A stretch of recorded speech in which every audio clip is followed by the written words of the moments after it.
Truth over lies.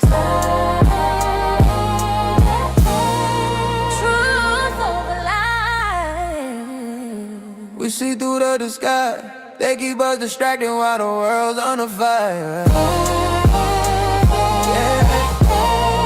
Truth over lies. Global game, same plan. If we don't stay focused, we'll never get our land. They talk world peace, while they loading new weapons. Same script, different villains, same global direction. US pointing fingers that is well on screen, but the real war invisible, messing with minds of the people we seen. They say pick a side, red or blue, while the money keep printing and the truth stay new. Black folks caught in the middle of a chessboard play. Entertainment distractions keep us arguing all day. They don't want unity, they want noise. They don't want leaders, they want angry boys. Scrolling, debating, beefing online, while reputation get better in the headline. Truth over lies. They selling fear on the news. If we don't see the pattern, we'll keep falling for the rules. Truth over lies. Same empire, new face, a distracted people, never win the race. They weaponize conflict, divide the globe.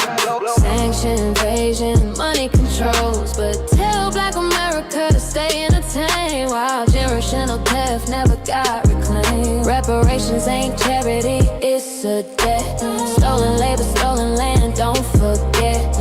They want us beefing over nonsense and clout, while the real conversation never comes out. Peace ain't possible without truth involved. You can't heal a wound you refuse to resolve, so we staying locked in, eyes wide open, no distractions, we decoding what's spoken. Focus, they want us blind, unfocused, focus. We too old to be hopeless. No more smoke screens, no more circus shows. Truth over lies. Truth over lies. They selling fear on the news. If we don't see the pattern, we keep falling for the rules. Truth over lies. Same empire, new face, a distracted people, never win a race.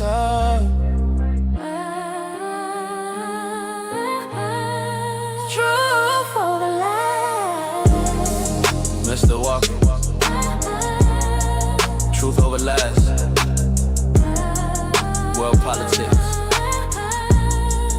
black focus, no distractions.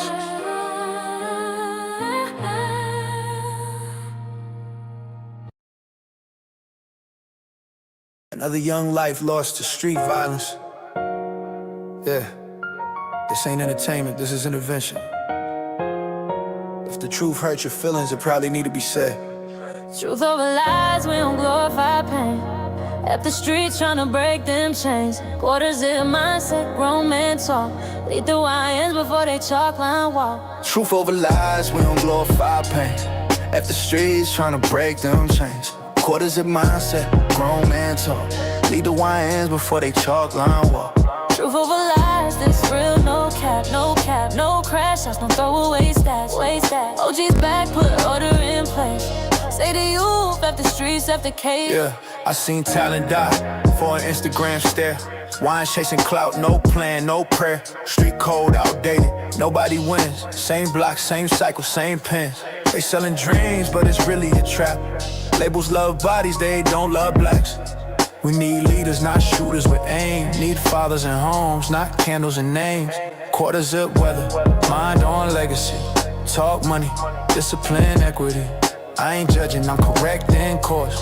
Truth hit hard, but it save you more. Truth over lies, we don't glorify pain. If the streets tryna break them chains. Quarter zip mindset, grown man talk. Lead the YNs before they chalk line walk. Yeah, OG talk, pull a chair, sit down. Ain't no honor in a jailhouse gown. They told you drill was the way to shine, but the real killers is time and fines.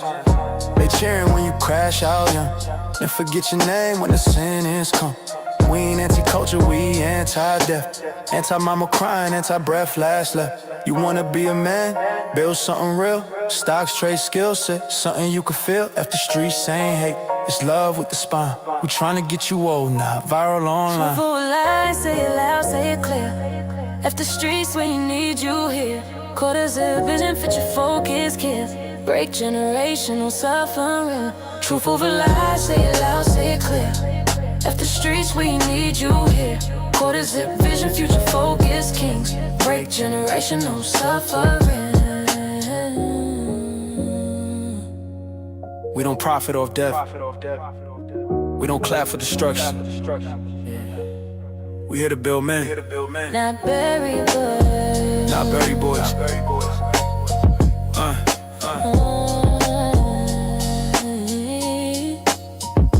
Truth over lies.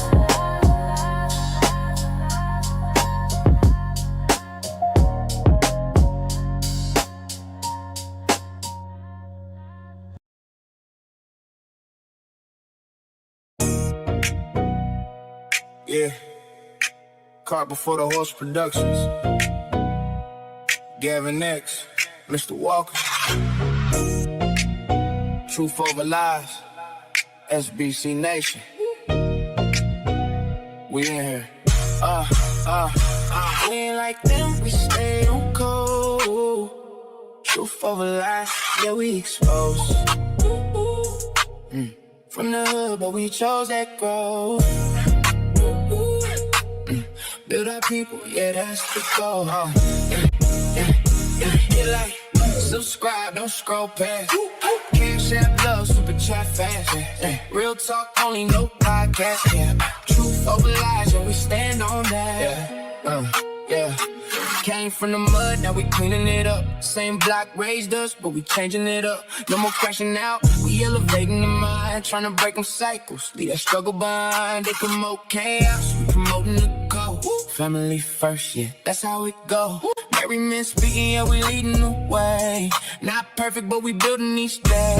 Single mom stresses and playing both sides. Child support courts got a whole lot of pride. But where the structure? Where the fathers at? We ask real questions, they don't honor that. We ain't like them, we stay on course. Truth over lies, yeah, we exposed. Yeah. From the hood, but we chose that growth. Build our people, yeah, that's the goal. Hit like, subscribe, don't scroll past. Cash App, love, super chat fast. Real talk, only no podcast cap. Truth over lies, yeah, we stand on that. Reparations talk, yeah, we bring it to light. But unity first, gotta get it right. Can't build wealth if the home's not strong. Too many kids growing up all wrong. Nug, wildin', bomb, Keisha fed up. Toxic love stories, yeah, we seen enough. We break it down so the truth hit clear. No sugarcoat talk when we speak in here. Stay woke, not sleep, gotta move with sense. Not every trend worth the consequence. They push distractions, we pushing facts. Trying to get the culture back on track. We just want better days. Real love, real homes, better ways. We just speak that truth for the ones coming up after you. Truth over lies, yeah, we locked in. Single by choices, yeah, we tapped in. Come before the horse, yeah, we building brands. SBC Nation, yeah, we taking stands. Like, comment, subscribe, don't wait. Support the show, yeah, we appreciate. Cash App, super chat, show love, truth over lies. Yeah, we rise above.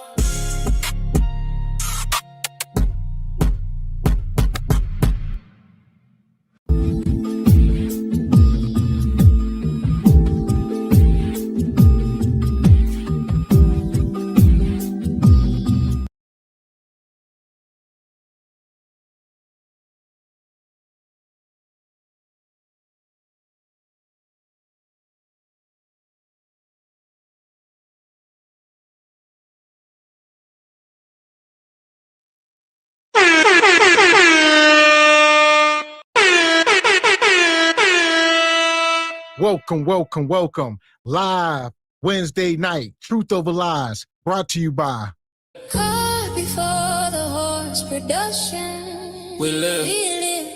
Welcome to Caught before the horse production.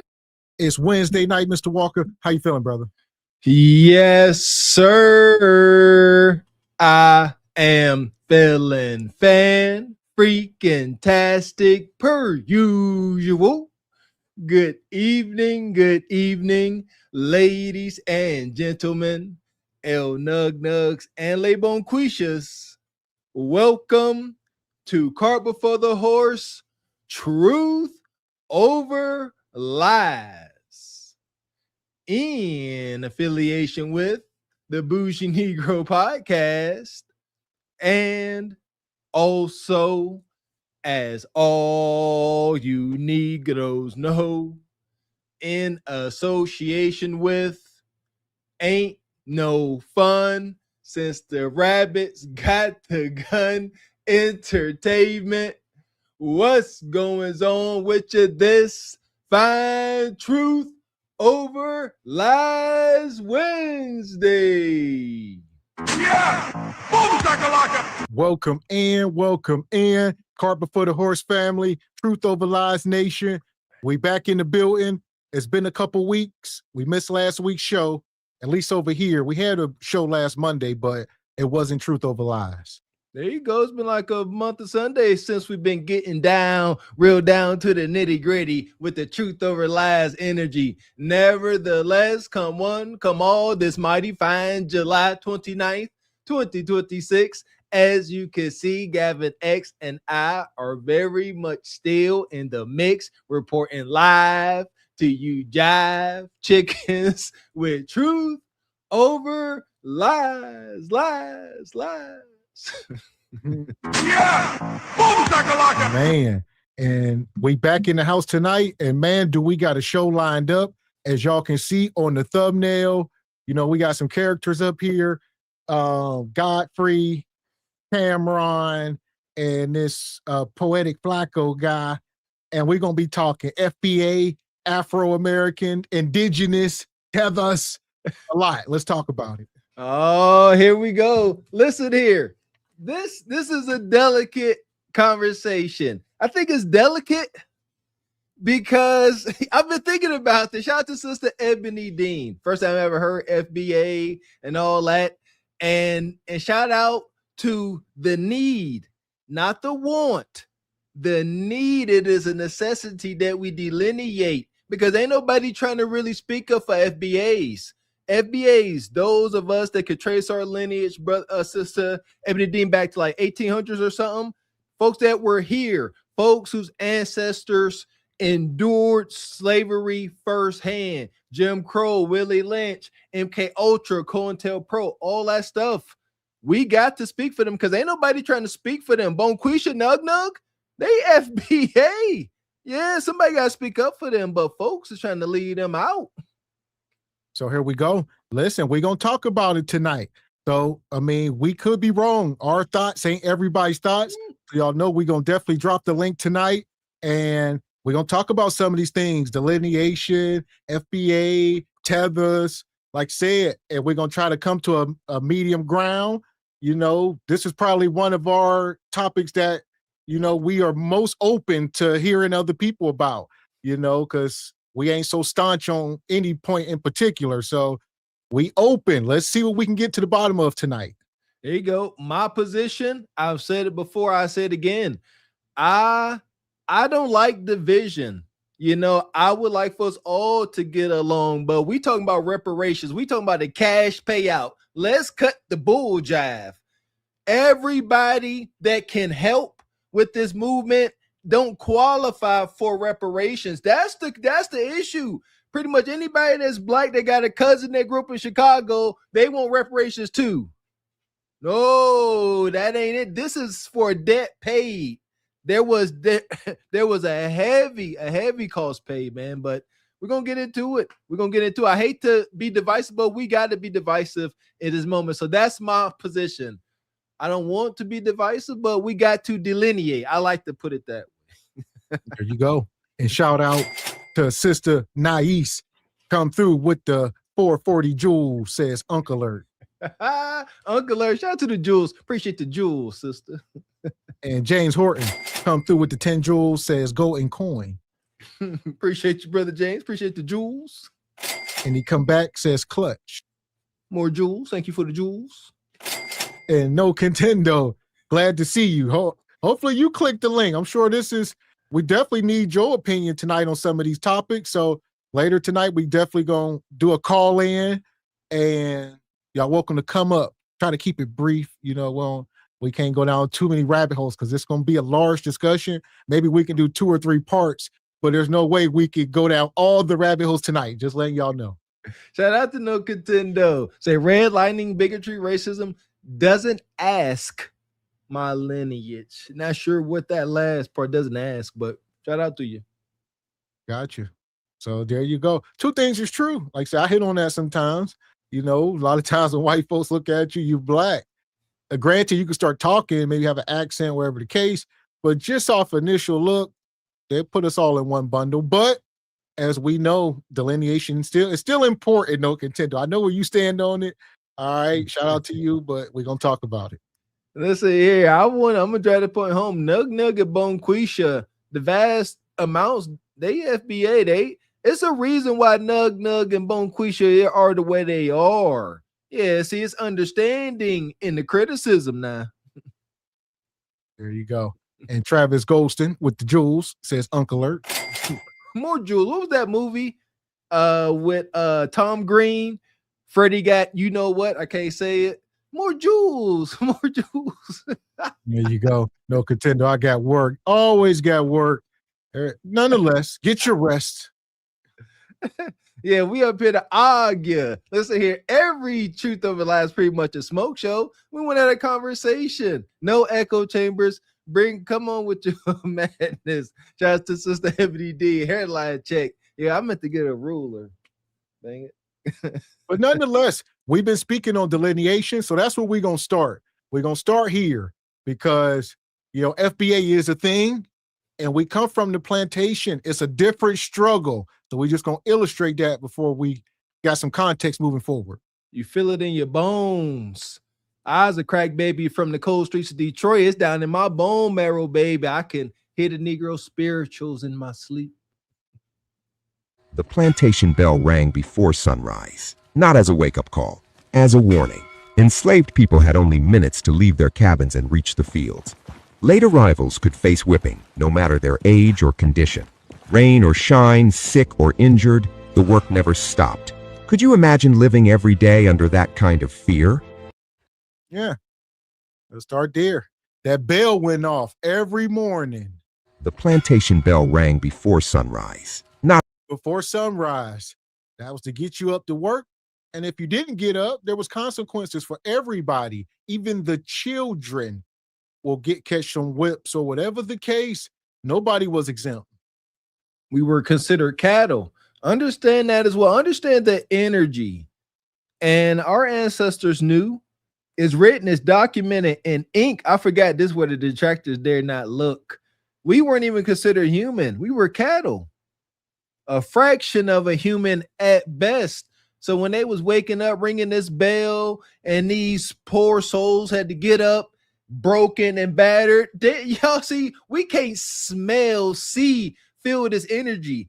They ain't getting a full night's rest. They ain't waking up like, all right, stretching.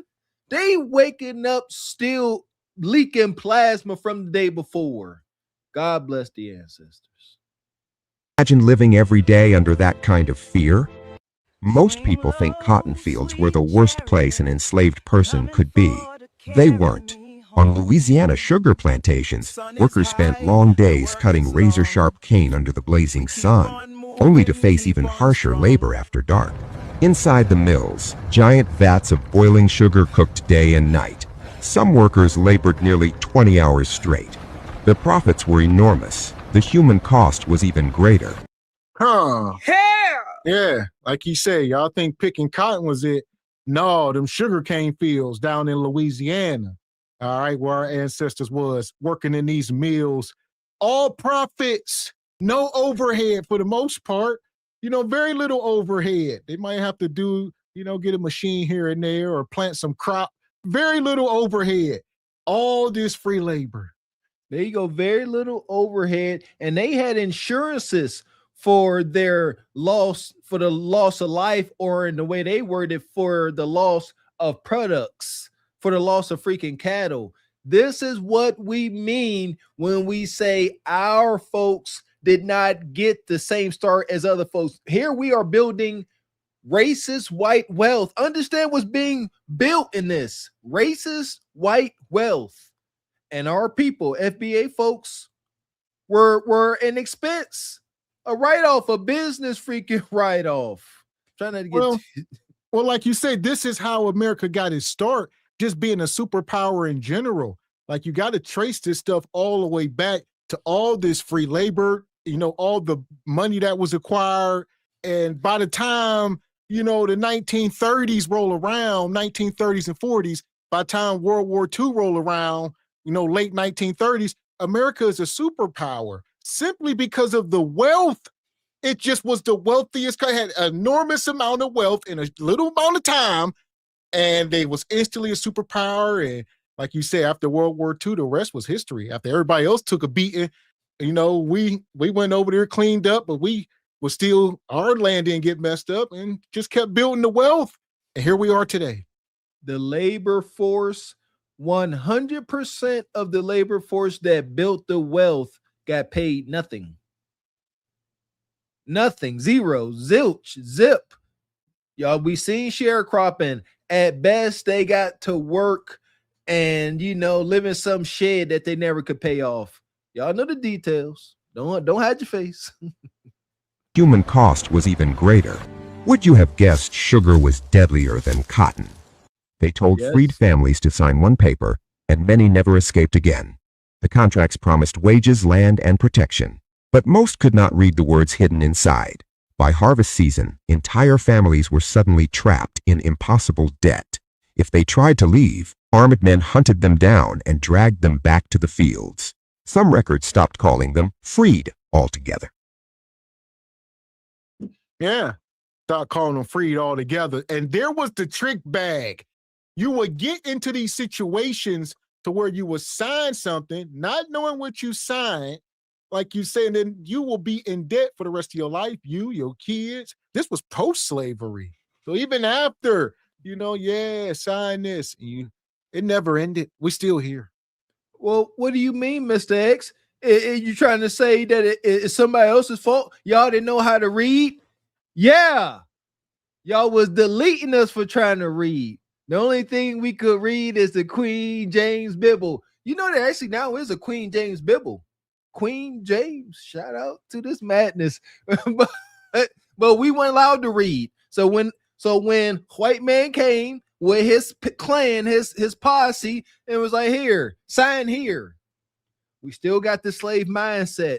We still in survival mode. We still dang near don't know which way is up. We just tried to make it through. And yeah, we signed the stuff. We don't know the rules, don't know the laws, but what's the rule? Not being ignorant of the law don't excuse you from it. When we found out the hard way.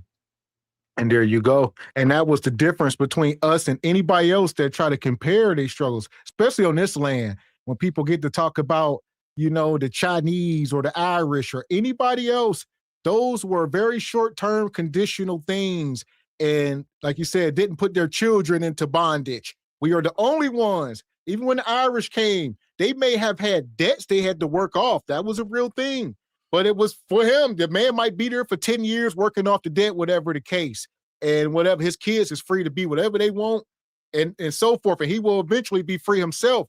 We never got them opportunities. So don't even try to paint them pictures. Absolutely not. And the times whenever some debts were repaid, the times when land was given back, it's documented. It was also snatched right back via gunpoint. Yeah, they just started reversing laws and stuff. It is what it is. There's a debt owed for the inhumane treatment of my people. Pay up or else. Cotton Sack dragged through the dirt behind him. He was only a boy, but the plantation expected him to work like a grown man. All day he struggled to keep pace under the burning sun. By evening, his cotton weighed far below the required quota. The overseer called him forward and whipped him in front of the other workers as a warning. His age didn't matter. Only the harvest did.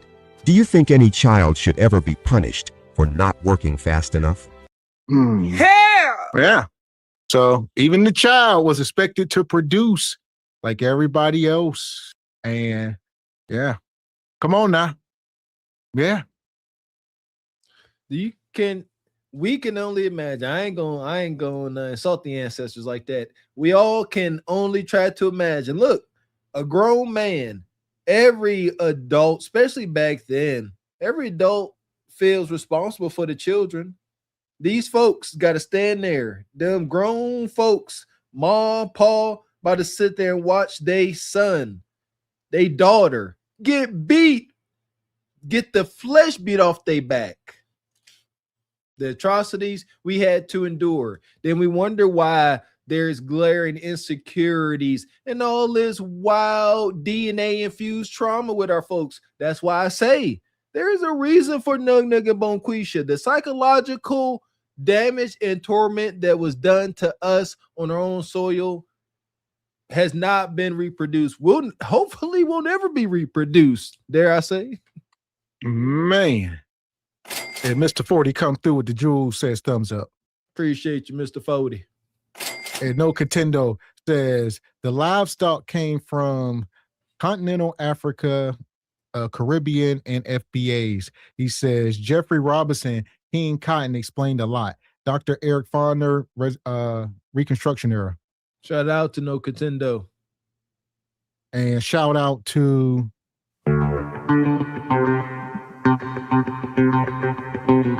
before we get to that, I see brother Postman, been a member 9 months, says this is deplorable behavior. Salute to the solution. Appreciate you. Shout out to brother Postman over at Mailbox Sports. Yeah! Boom, shakalaka!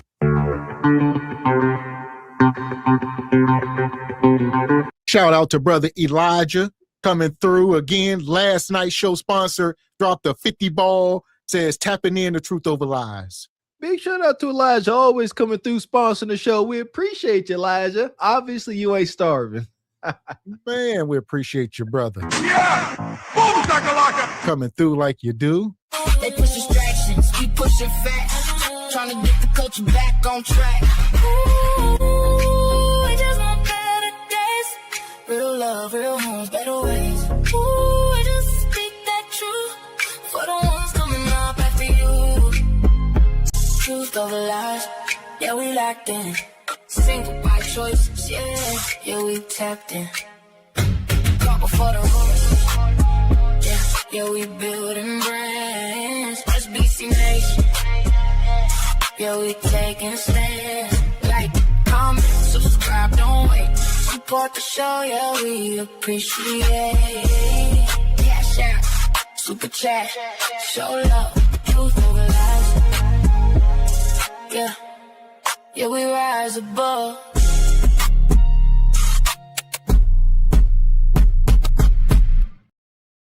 Shout out to Truth Over Lies coming through. We appreciate y'all. And shout out to brother Elijah, like I said, sponsoring the show again. We appreciate you, brother. Big time. And Frederick Howard, gifted a membership. We appreciate you, brother Frederick.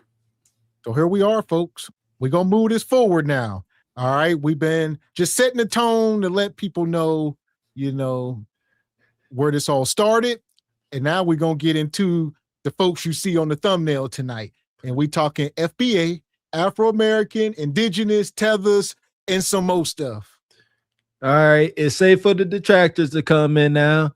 We done got back in the hot tub time machine. We back towards current times. We back out the cotton fields. I know y'all worried about a boo hag or something gonna come and snatch y'all up. We back in current times now. They don't like it back there. It's too raw and gritty.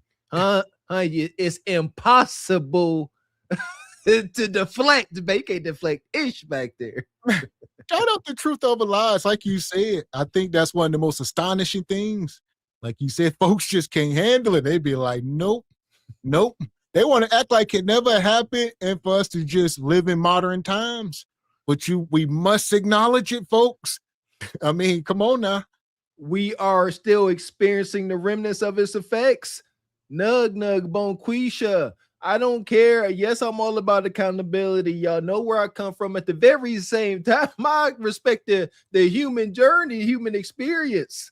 Like, our folks don't want to be downtrodden, born in the projects. The cycle starts and then it continues. And it takes some bad mamma jammas to say this is enough. Good luck. Good luck. Man, shout out to Truth Over Lies. Yeah! Boom, shakalaka! All right, up here performing exorcisms every week. All right, shout out to the day ones in the chat rocking with us. Shout out to the folks, even to the folks who can't handle it. We know some of y'all like living in the Lulu land. That's fine. Go ahead.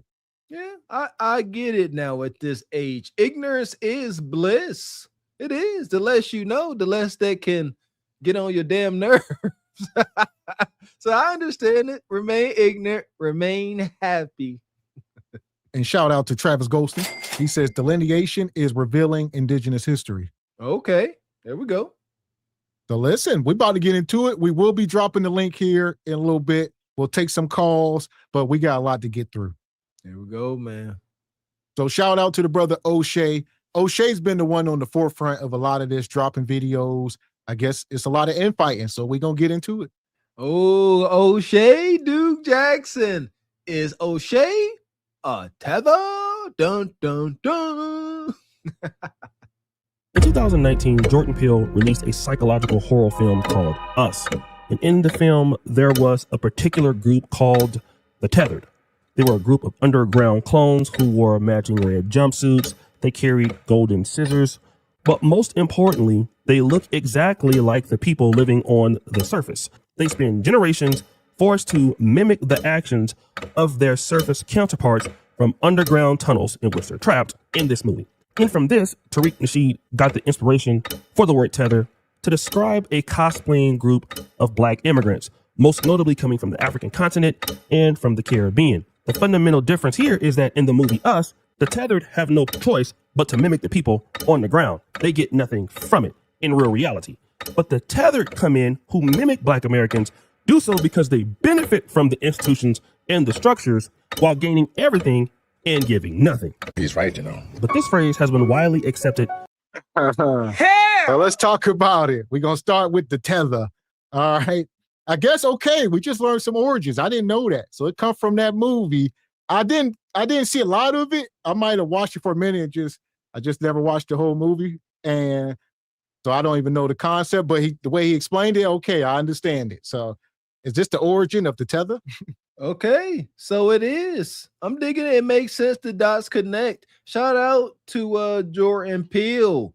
Like that, he got deep with it, showing our journey, showing our pain. And that's I think is the line of divide. Can you identify with our pain and suffering we and our ancestors endured down to their DNA? Can you? If you just want to come over here across the pond and put on and parade around like one of us, but it really ain't in you, no. But then y'all want to reap the benefits. Then you want to, whatever benefits there are, dare I say, being cool, being a part of the culture, being invited to the damn cookout. That's the perks. That's the benefits to being Black, I guess. But yeah, okay. I haven't seen this movie. I gotta watch the movie. I do not watch TV. Well, they in the chat saying it's trash. So I guess the concept it might be a good concept, but they say the movie is trash. Okay. See, I like. We ain't gonna listen to y'all. We might have to watch it ourselves. Exactly. That's what I'm about to say. Like, I get it. Everybody's a daggone critic, but I like odd movies like Blair Witch. People said that was terrible. I like Blair Witch. They spend. Difference here is that in the movie Us, the tethered have no choice. Play as a Black American. And there are a few people who are unhappy about it. Now, they will say that tether is an actual description of an immigrant who come here to cosplay as a Black American. That's what they will say. Now, this is Poetic Flacco, and it's important to understand that he is laying out the basis of the definition as given by Tariq Nasheed or those who are in the online Twitter community or X community about FBA. But he would use a rebuttal by doing this. But then they say tether hairline. Oh, tether babble, tether this, tether that, right? Like you wouldn't say tether hairline if it was not a racial slur, right? If it was a description for somebody who come here and cosplay as a Black American, then like you would use it as it's defined. The minute you start to use it outside of the actual definition and description, it then becomes a racial slur because you're let's slow down. All right. I don't know about a racial slur, but listen, when we first, while back, like I said, we've been seeing y'all in the chat throw the word tether around for years. We never truly, knew what it meant. Shout out to Project Leroy, some of y'all, even way back when. And we used to say all the time, is a tether just mean somebody who ain't from here, or is there context? And we was always told it was context. But I mean, some folks can use it just like recklessly. That's with anything though. So there's that. But there's concepts to it. Yeah, shout once again our freedom fighting sister Ebony Dean. She gave us the best context, and it sits well with me. There's logic there. Just because you foreign, no contendo, that don't mean that you are tethered. No, if you are a foreigner and you are over here and you are going against our movement, you are out here, i.e., you are out here representing us in a negative way. You know what I mean? You are acting like a nug bone quisha. You are not moving the culture forward, or you are being a detriment to it. That makes you a tether. You're a problem. You can be on our side. You can root for us. You can, hope that we get our check, but you don't get no check. And see, that's the problem, folks. Like, if I'm black, if I'm black, if I'm black, then I'm FBA. If I'm color, I don't know what the hell I call it anymore. If I got melanated flesh, then I'm FBA, and that's not the case. I mean, man. And shout out to Rachel with the 5-ball. Says, Dr. Walker, did you watch the 13th yet? Netflix, it's been 3 months ago. He says, goes with the convo. Good to see you, sister. I do not watch TV. I got to find some time. I'm busy, man. I would like to. That's a luxury. I ain't got luxuries like y'all to watch TV, but thank you, sister. I got it noted. I got it noted. I send it to my wife. She making a list. I'm going to watch these things. I don't know when, but I am. That's a real thing. Like, that's a luxury, man. Yeah. And shout out to No Contendo. He says, Haiti gave FBA the blueprint on how to get boot off neck. Shout out to Haiti. Haiti was the first place to liberate themselves from slavery. Yeah, but they suffered. So it wasn't foolproof. All right. So shout out to Haiti. But yeah, come on now. Suffered. Right now, the TPS just ended yesterday, didn't it?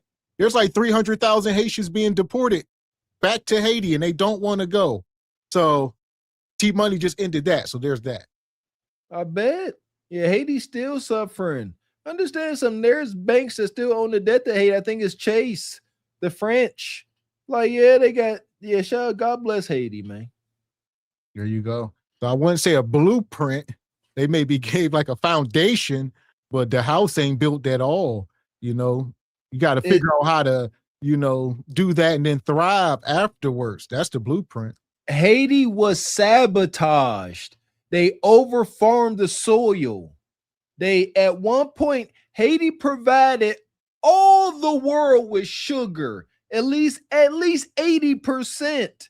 And they overfarmed the soil. Now they got no nutrients. And then they just left them freaking high and dry. It's wicked and it's evil. Man.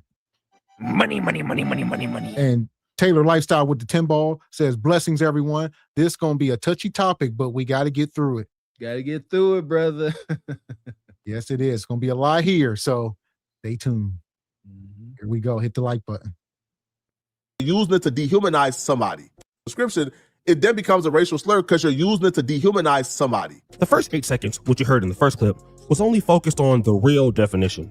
The remaining 26 seconds that he invested his time focused on the racial slur or abuse of the term, which he is correct. People do use that slur of a tether hairline, tether sandals, tether dashikis. I mean, all of those things are true. But I wonder, why focus on the slur, but not the definition itself? I like to debate in intellectual honesty. I will concede that for the sake of this video, the term tether can and has been used and maybe will be used in the future as a racial or slur to describe African or Black immigrants. But what Poetic Flacco will have a hard time getting around is if he fits the actual definition without slurs of the compartmentalization of the phrase tether. The question is, will he actually fit what Tariq Nasheed or others have alleged against people like him and the remainder of this group? It is important to understand that Tariq Nasheed and other people in the hashtag FBA community have blatantly said that not everybody is a tether. It is a behavior. Somebody has to do something to fit the qualifications of the word or phrase tether, just as somebody who is a heterosexual or a homosexual or a bisexual or a drug addict or a football player or a basketball player or an attorney, you have to do certain things to qualify for the definition. First thing that I would like to leverage against the people who fit the phrase of tether is that they use FBA talking points. Not all people who fit the tether definition are looking to undermine Black Americans right away. At least it doesn't seem so. Initially, what they will do to get into the community, they will have characteristics of virtue signaling. And you will see this when things happen to people in the Black community, like Black Lives Matter. You will see it with George Floyd. The people, in fact, who will come out and protest with the Black community. Hey, let's just slow it down for a minute, all right? I mean, the problem is, you know, it's a one-way street. They want us to keep giving. I see No Contendo said it earlier. You will have, I mean, it hasn't been too many huge contributions in a very long time. Like, people from other places delineate faster than us. They will tell you, I ain't Black, I ain't like y'all. So it's only when they need us to benefit from something, then they will adopt the struggle and turn to chameleons, whatever the case.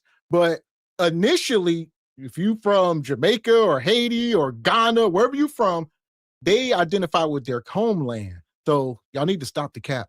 There you go. And I just thought about some of the modern day benefits and perks to being FBA. You know, we always say and acknowledge it's an undisputable fact we are the culture. Well, entertainment is big in America. I do believe that entertainment is still one of our biggest exports. So now today with social media land, all this content creation, it can pay dividends to be perceived as FBA. Because we got it, cost our oldest heck. We got it going on. We know what's going on in the streets, homeboy. I get it. So they don't mind presenting as Black, talking as Black, moving and getting the adulation and gratification as being Black / FBA. But when it comes time to feeling that down to your bone marrow FBA pain, me no Black poppy. That part. I mean, the relationship almost gets to a point where it's like a distant family, like a distant cousins. Like distant cousins, you know, and they look at us as the rich cousin. They look at us FBAs as the rich silver spoon cousins that they hate on and secretly prey on our downfalls, but we don't know why. Because we ain't the rich silver spoon cousins, man. We are the crack babies. What y'all talking about, rich? Are the so-called tethers themselves. And the people who will come out in support will be the people accused of being tethers themselves. Let's talk about what's going on with Nolan Wells, and let's see what Poetic Flacco has to say. Nolan Wells' family is officially under attack. The white supremacist has apparently finally caught up to the story, and they're making up for their absence, right? They are rapidly going to work to go against this family. If you can see here, this piece of content resonates with the Black American community. It resonates with the pain and the trauma of white supremacy, and allegedly at the hands of white people, in this case 3 boys. But it's also important what another person would do, who went out on some boat ride with his friends in Mississippi, Horns Island or something, and he ends up missing, but the white dudes are there. The 3 bozos don't know where he is, right? And what's really funny is they ended up erasing their ING really quickly. And also I guess their parents are like judges, and they're in power positions in this area. And this is Mississippi. Go figure. It almost seems forced, Godfrey's behavior, as if he cares so much about the Black community. Now, Poetic Flacco has put this video up, so has Godfrey. Both of them are really standing up against these white racists, and it seems as if these people are really concerned to what has happened to somebody in the Black American society. He's right, you know. And that is the first accusation, to get in, to resonate, and appropriate. You see, you must be like them to get them to support you. You must resonate and capitulate to get them to support you and to trust you. And therefore you can be into their community. And the only reasons why people do that is the same reasons why women want to date rich men. It's hypergamy. What Poetic Flacco and Godfrey have done in their careers. Mr. Walker just hit on it. All right. It's FBA hypergamy. I want to get close to the quote unquote rich cousins, the privileged folks. All right. They come from wherever they come from, and they think, like I said, it's lies, but we here to spread the truth over the lies because we are not the rich cousins. We come from we just showed y'all the struggle. We come from it. So we still trying to put the pieces together. Y'all got y'all homeland. You know, that's something to be said. In current times, you know, as y'all know, we acknowledge that there are folks out there that may be lazy, misguided, detrimental to the community. However, going deeper before that, there's a reason why Nug Nug and Bonquisha are Nug Nug and Bonquisha. And I don't believe that if everything was even and there wasn't evil, wicked racism and Jim Crow, that our people would be that way. That's my stance. That's my belief. We are effed up, but what ain't our fault is our responsibility. You see that? There you go. That's why I always say that. Nug Nug and Bonquisha, their origin stories. They don't want to be this way, but it is our responsibility, and we just got to stop the madness. That's it. So, like you said, it's not necessarily about playing the victim card. It's about acknowledging the truth. It's powerful. Like you said, Nug Nug and Bonquisha operate in ignorance, and they come from ignorance. That's why, like you said, we can hold them accountable and dare people to do better. That's just it. You know, strive for greatness, dare to do better. That's always going to be the standard. We ain't just going to be complacent with the BS. We come from the ignorance. We get it. We completely understand. However, we strive to see what the other side of the train tracks is like. F poverty. But nevertheless, everybody ain't going to make it out. There will be casualties. We are prisoners of war, and there's casualties in war. It's the same thing that rich women and IG models do all the time. They go from a community of lower value economically to a community that has higher value. Nobody comes from a higher value community typically down to the lower value community unless there's an extreme opportunity. But in the case of Poetic Flacco or Godfrey, who sound just like me and you, this is their hypergamy play. They come into the system, pretend to be one of you, and all of a sudden they're accepted. And once they're accepted, but there's a problem. Aligning with somebody's pain is different than contributing to their fundamental success, which is something that nobody can see with Poetic Flacco or Godfrey. The question is, when they have leverage on their YouTube channels or from their income, what can you see them doing for the Black American community that they have benefited from? And we can use really Godfrey as an example here. Now, if we look at the 154 podcast, we can clearly see that over the last year, since October, it has blown up. The name 154 discusses one Africa, 54 countries, largely with all of these people growing up in Europe and the United States. And Godfrey dedicates a lot of his career and understanding to Black America. But it's interesting that Godfrey is being accused of this. He has not bought a foundational Black American on 154. I'm not talking about in Godfrey We Trust, because I'm pretty sure one of them people up there is a foundational Black American. I'm not sure who, but I'm pretty sure one of them is. My issue is on 154. They're not talking about, from what I've seen, by and large, more often than not, it becomes a thing where they start talking about foundational Black Americans, how foundational Black Americans have hurt them, made them feel, so on and so forth, bobbity skibbity bop. And it's not about things happening in Nigeria. Anderson. And there you go. So shout out to Ebony. He's saying he plays both sides. I was about to say, is Godfrey a culture vulture? You know, is this culture vulture activity? You know, it's coming across. Because like you said, he'll use some of the stuff to make money and, you know, the political, you know, the stuff that's in the news and heavy, you know he can run the numbers up. I'm going to do a video on it. But like I said, this dude been around a long time. What has he ever really done? All right. And like you said, on his channel, he shows you by being 10 toes down on his lineage. There you go. I see folks in the chat say Godfrey been in the U.S. for a while. Culture vulture. So there you go. What does it take to qualify as a culture vulture? Can you can you connect with the culture? If you can't connect with it, but you benefit and capitalize off of it, you're a vulture. If you are not part of it, so can a white dude that grew up in the projects and was around all black folks and got pew dad and all that, he was in the projects, is he a culture vulture for acting like his black neighbors? There's conversations to be had. We got to start drawing some lines. See, I like Godfrey, and here's my thing. I hear this brother here. He said, what has Godfrey done for FBA? Here's my position. Call it damage. I ain't looking for nobody to do a daggone thing for me. So that's one thing. I ain't going to hold that against them. Oh, this person never did it. I ain't looking for you to do nothing. I do it my daggone self. Or if I got a problem with it, I'll put forth some effort. So that's another stance of my individual stance. I ain't going to hit you because you don't do nothing, long as you ain't being a detriment. But I ain't going to say, oh, you got to do something now. People going to do what they want to do.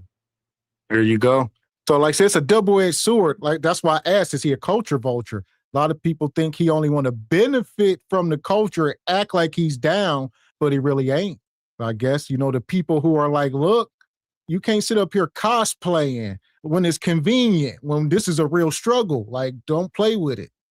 And shout out to Sister Ebony Dean. So with being Tether and culture vulture, a clear line in the sand remains the same. Undermining our progress. That's it. Whether it be directly or indirectly, undermining our progress. I like that. There you go. And shout out No Contendo.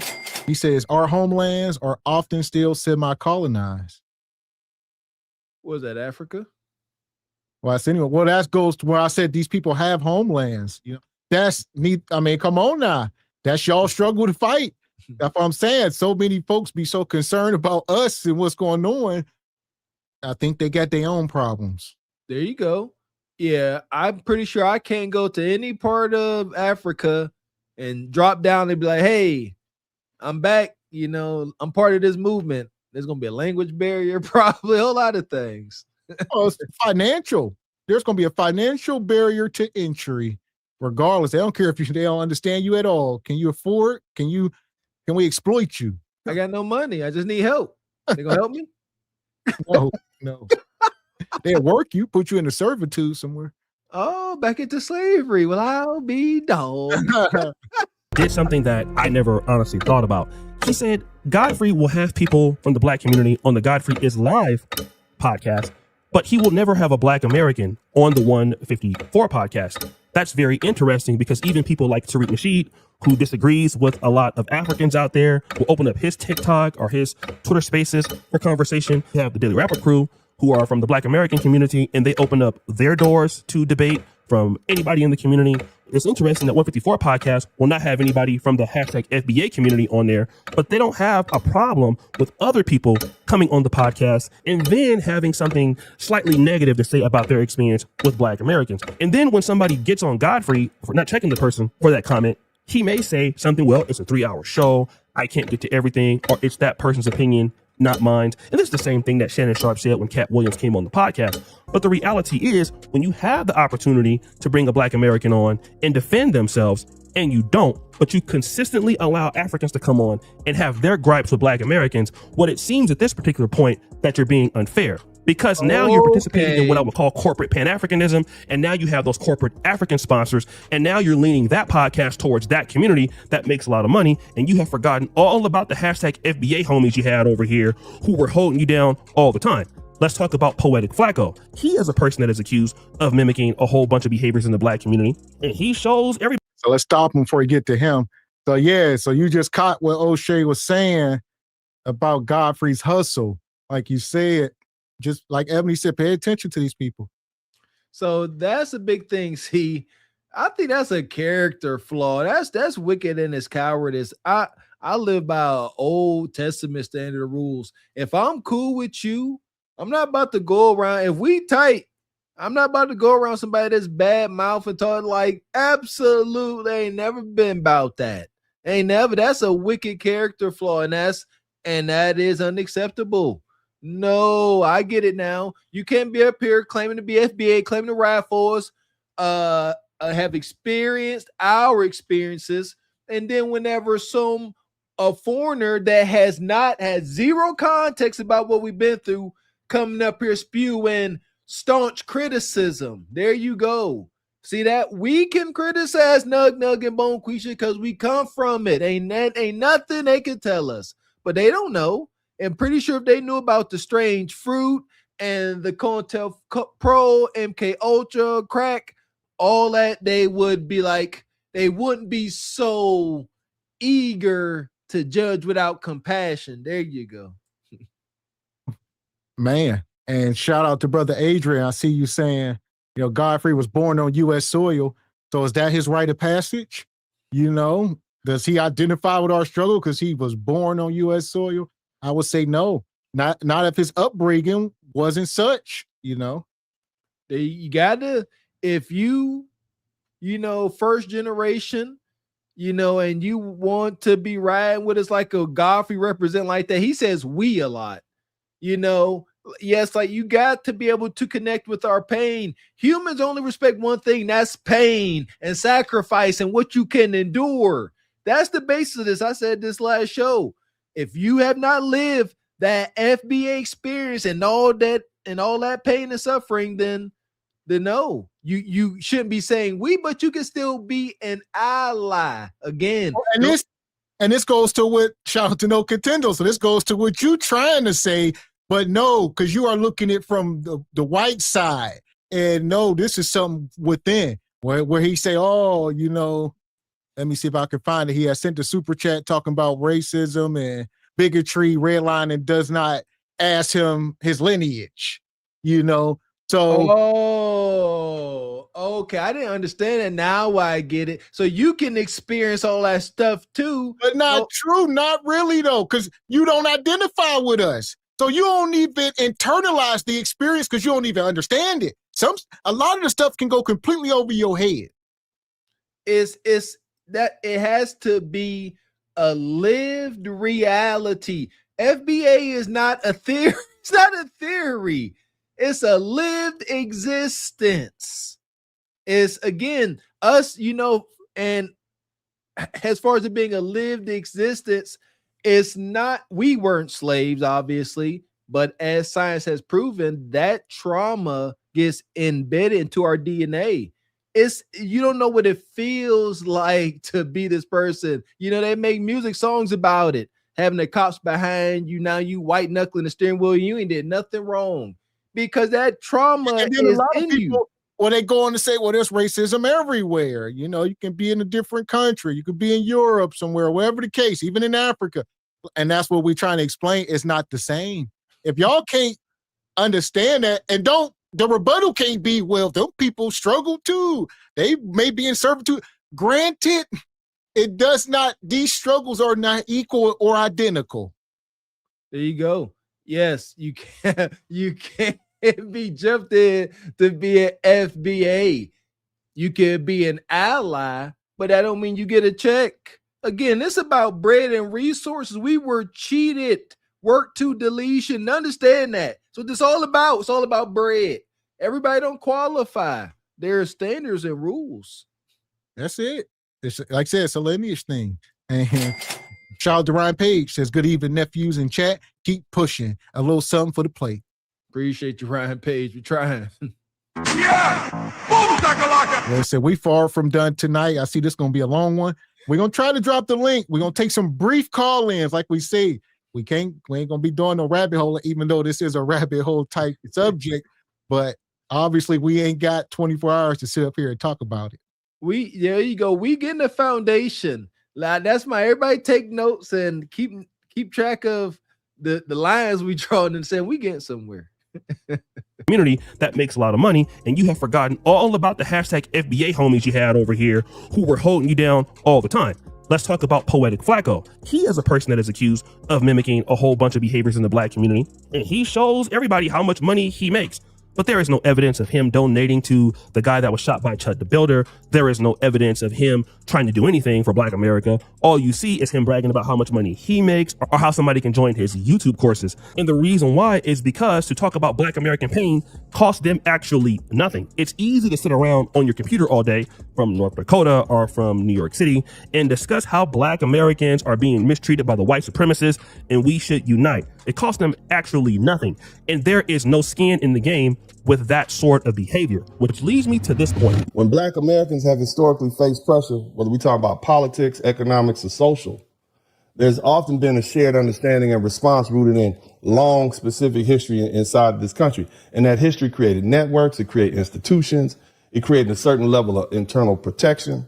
And when you're part of that lineage, you move differently because the history is yours.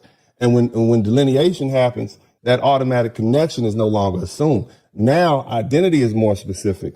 And when identity becomes specific, the benefits that came from a broad grouping naturally shift as well. So yes, some people, a lot of people, they starting to feel the difference. Dennis Sperling lays out a pretty interesting argument here. You see, the Black American experience was solved by us, ourselves, or the ancestors thereof. And for so many years, the flat blackness ideology, or just treating everybody that we're all Black and allowing everybody to participate in that blackness, is now being cut off. So for example, you have Nigerian criminals now being deported outside of America for their crimes. They can no longer hide those people amongst the quote unquote Black Americans. The same thing with the Haitians or the Caribbeans. Now they have to take responsibility for their own criminals, and they are not able to just sell their community as the model minority myth like the Nigerians did in the 80s or 90s or the other African groups. Once you're forced to delineate, you can no longer claim what is not yours, and you have to go out there and build it yourself from your people as much as possible. But let me get back to Godfrey. Remember when he said this? And CJ, he's a Black American who actually came up with the concept, along with Heather, who's a white lesbian. This is important to know for the 154 podcast. You see, Godfrey knows all about the Black society and white supremacy and racism. He is well read, but being well read and understanding or comprehending what you read are two different things. If you're really involved in the pro-Black community, you would know how the pro-Black community feels about, number one, whites and people who are largely not heterosexual. While the pro-Black community typically does not hate anybody of another race or anybody in their sexuality, people in So there you go. Like I say, it's mostly a grift, culture vulture, grifting for bread. Like I said, they can't identify Poetic, Flacco, and whatnot. He could sit up here, talk about Black men, and he don't care about a solution. He's simply doing it for bread. All right, because he can't identify with the struggle. So there's much worse things going on in these countries where these people are from. They don't want to talk about anything going on in their homelands because it don't move the algorithm. It don't make money. It don't mean there ain't issues going on. It simply means they can't exploit it to make money. So they won't talk about it.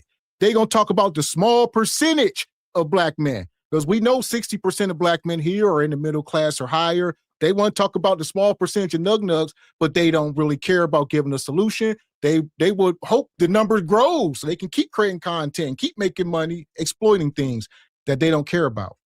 i.e. undermining our progress. That's it. Criticism without being able to identify with our struggle. That's the problem. That seems to be the rampant undermining. No context.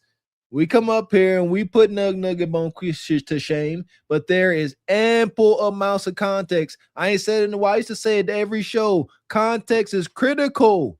We can't just be skipping over things. We got to use our big boy, big girl words especially when we having conversations like this, where the lack of context can have you be right or loud and wrong. Yeah, this Poetic Flacco, yeah, I don't know anything about this character, but I think I saw somebody in the chat saying he'd be up here criticizing Black folks or Black men, tearing down Black men. No, Contendo said that. Okay. Yeah, I think him and Corey Holcomb be beefing. Y'all know what Corey Holcomb called him, so we ain't even gonna get into that tonight. Black community typically does not hate anybody of another race or anybody in their sexuality.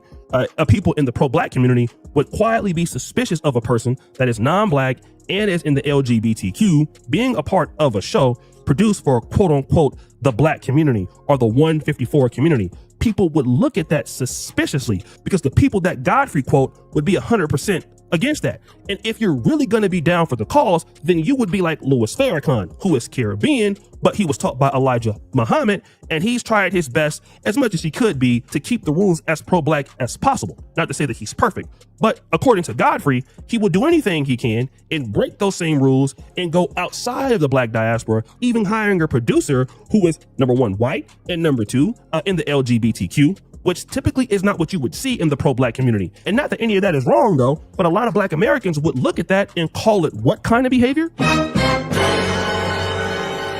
You got it. They would consider that to be tetherish behavior. What am I trying to say here? The reason why I feel like a lot of black Caribbeans or Africans hate the word tether is not because of a hairline or somebody says you have tether sandals. That largely can't be true, because a lot of people have receding hairlines, and if you wear sandals, I mean, whatever, that's your business. The reality is, if you are grifting a certain culture that you are not from and you don't contribute to, you would largely take offense to that because that is your behavior. And that's one thing that you can see a lot of times going on in the African community or diaspora community is a whole bunch of no accountability. And that's why you will always hear Godfrey or Poetic Flacco or the other blacks. And what they will always say is, y'all focus on the wrong person. Stop focusing on each other. We all black. Focus on the oppressor. In the same time, while Godfrey is telling you to focus on the oppressor, the person that produces for his show is a white lesbian. In what march is Poetic Flacco leading to stop white supremacy in North Dakota or in LA or anything? Do you see any action or behavior of Poetic Flacco trying to stop white supremacy? No, because they don't really mean that. And sometimes you can't listen to what people are saying, but to what they are not saying. And there we go. So shout out to Sister Ebony Dean. That's why it's important for delineation. You know, like I said, respectfully, you know, Godfrey and this Poetic Flacco brother, you know, maybe when white Americans look at them, they say, oh, this is Tyrone from the projects. This is Ray Ray from the hood. Oh, this is whatever, Damien from the hood. Granted, but like you said, these people cannot be speaking for us because they don't identify with us. So that's the most important part of the delineation, is us controlling our own damn narrative and message. Because white folks will simply say, look, these guys are saying it is law. They black, you know, no. And yeah, so that's why it's important. It's tough because, you know, FBAs, when it comes to socioeconomics and all that, we ain't doing terrible, some of us, but we are at the bottom of the totem pole. You know what I mean? So it's tough for us to have a voice. We are not the popular option. Being FBA, it ain't popular. If we trying to give a voice to the voiceless, FBAs, the crack babies of the world, the nug nug and bone quisha, they got no authority nor power. You see that? But other folks could come over here and speak for them, and it's easy. The Flaccos of the world, because, you know, too many of us have no authority and power we put on display. I'm observing this and seeing all the aspects of this FBA thing. It's a business thing. It's spiritual. It's emotional. It's complex. Oh, here we go. Like I said, we got a lot to talk about. Shout out to CC with the Laughing Disco. Appreciate the jewels. And we're going to drop the link here for a minute. So I know some of y'all been in the chat. We'll drop it, not for long, maybe about 10 minutes or so. We're going to take a couple calls for now. But we got more to get to because it's a lot here. There you go. Want to hear some new thoughts, huh? Want to hear some thoughts that ain't my thoughts. So there y'all go. The link is in the chat. And like I said, we've been talking about Godfrey and his Flacco right now. And I think it's safe to put them in the sub for now. Just for now. It'll be okay. Godfrey. The passengers of the doomed Titanic sub spent their last moments in total darkness looking for bioluminescent creatures out of the small window and listening to their favorite music. The new details of the 5 passengers' final moments have been revealed by the wife and mum of the father-son duo. Wade in the water, diamond, wade in the water. Something's gonna trouble the water. You better wade in the water. Yeah, man. Yeah, shout out to Godfrey, man. But I didn't know that about him. That's not cool. Not want to, kind of teeter both sides, not sticking up for folks when your African brothers in the room. That's a character flaw. And it's egregious. That's a degree of cowardice. You know what I mean? Stan, if you really ride with us, ride with us. Seriously. So, and we got more here from Brother Godfrey. So while we waiting for one of y'all to click the link, we're gonna get back into it here. Since I'm this tether, I won't speak up for any of you guys anymore. I think he's talking about the Tata. How about that? How about I don't speak up for you anymore? The comedian Godfrey has a YouTube channel called In Godfrey We Trust Podcast. And once a week, he does a show, and it's simply... And y'all heard his opening line. If y'all calling me a tether, I ain't gonna speak up for y'all anymore. So we screwed. Nah, we ain't got Godfrey. Godfrey said, oh, and why are you worried about a few trolls, Godfrey? So if you ain't a tether, why are you taking it personal? If some people just trolling you. There you go. Just say I ain't a tether. Said I hear you say, yeah, I may not be FBA, but I'm right with y'all. I support y'all. I'm not going against y'all move. I want to see y'all get y'all reparations and get some remnants of a fair shot. Dare I say? How dare you, Godfrey? I won't see that. I won't stick. If you're FBA, there's no option. I can't help but be FBA. It ain't an option. I can't say I ain't sticking up. I is who I is. The fact that he has that sentiment, see that? I told you it's emotional. It's spiritual. I ain't gonna stick up for you no more. Y'all ninjas need me. Y'all at the bottom of the totem pole. Give me some authority. I see for the need to delineate. It would be nice to be kumbaya. But kumbaya ain't working. So here we go. Shout out to Nick Jackson for the jewels. Appreciate you, Nick. And No Contendo says FBAs have power, voice, but many waste opportunity. See, and it's the opportunity. That's delicate. You said many waste opportunity. Back to maybe not our fault, but our responsibility, and maybe don't have so many opportunities. There you go. That's that misconnection. Like a lot of us didn't have we made it from the projects, but I can say now some of our friends that made it to the early grave or incarcerated, they was trying. That's that disconnect. We are prisoners of the moment, like you say. People looking at people up here streaming on YouTube, and it's 2026. We can't just focus on today and this year. Like we are talking about a history of things. A history, forgotten history, so it seems. So I see we got some folks backstage. We'll bring them up. Shout out to Brother Clancy. Can you hear us, brother? Yes, sir. Yes, sir. It's me. It's the same dude, No Contendo. Okay. What you got, brother? I see. Listen, I hear you flipping pages. We ain't got that kind of time, No Contendo. No, I ain't flipping pages, man. I'm actually in bed right now because I'm just gonna give y'all some time while I got the time. But go ahead, please. Go ahead. What you got, brother? In regards to the previous comment about opportunities, I know it was early in the chat or one of the earlier posts. I said something about opportunities to join the military. It's regarding the post you guys put about Tuskegee and dressing right and acting right. If you're from a foreign nation, like you have to pay to go to school, right? So if your parents can't afford it, you don't go to elementary school, kindergarten, none of that. And even when you do, you got to wear a uniform there. So that's in regards to Tuskegee. I made a comment about Black Americans having the opportunity, all Americans actually join the military. You get to straighten up, and you get the opportunity to get your college paid for. You get the Navy Fed credit union. You get the VA and all types of things. So that's the opportunity I'm talking about. Many have the option. If you're born Black American, you can join the Army. If you're born in Trinidad, born in St. Lucia, and you come to America, you may not have that opportunity. That's what I'm speaking about. Okay, opportunities so you're speaking for FBAs having opportunity to join the military, correct?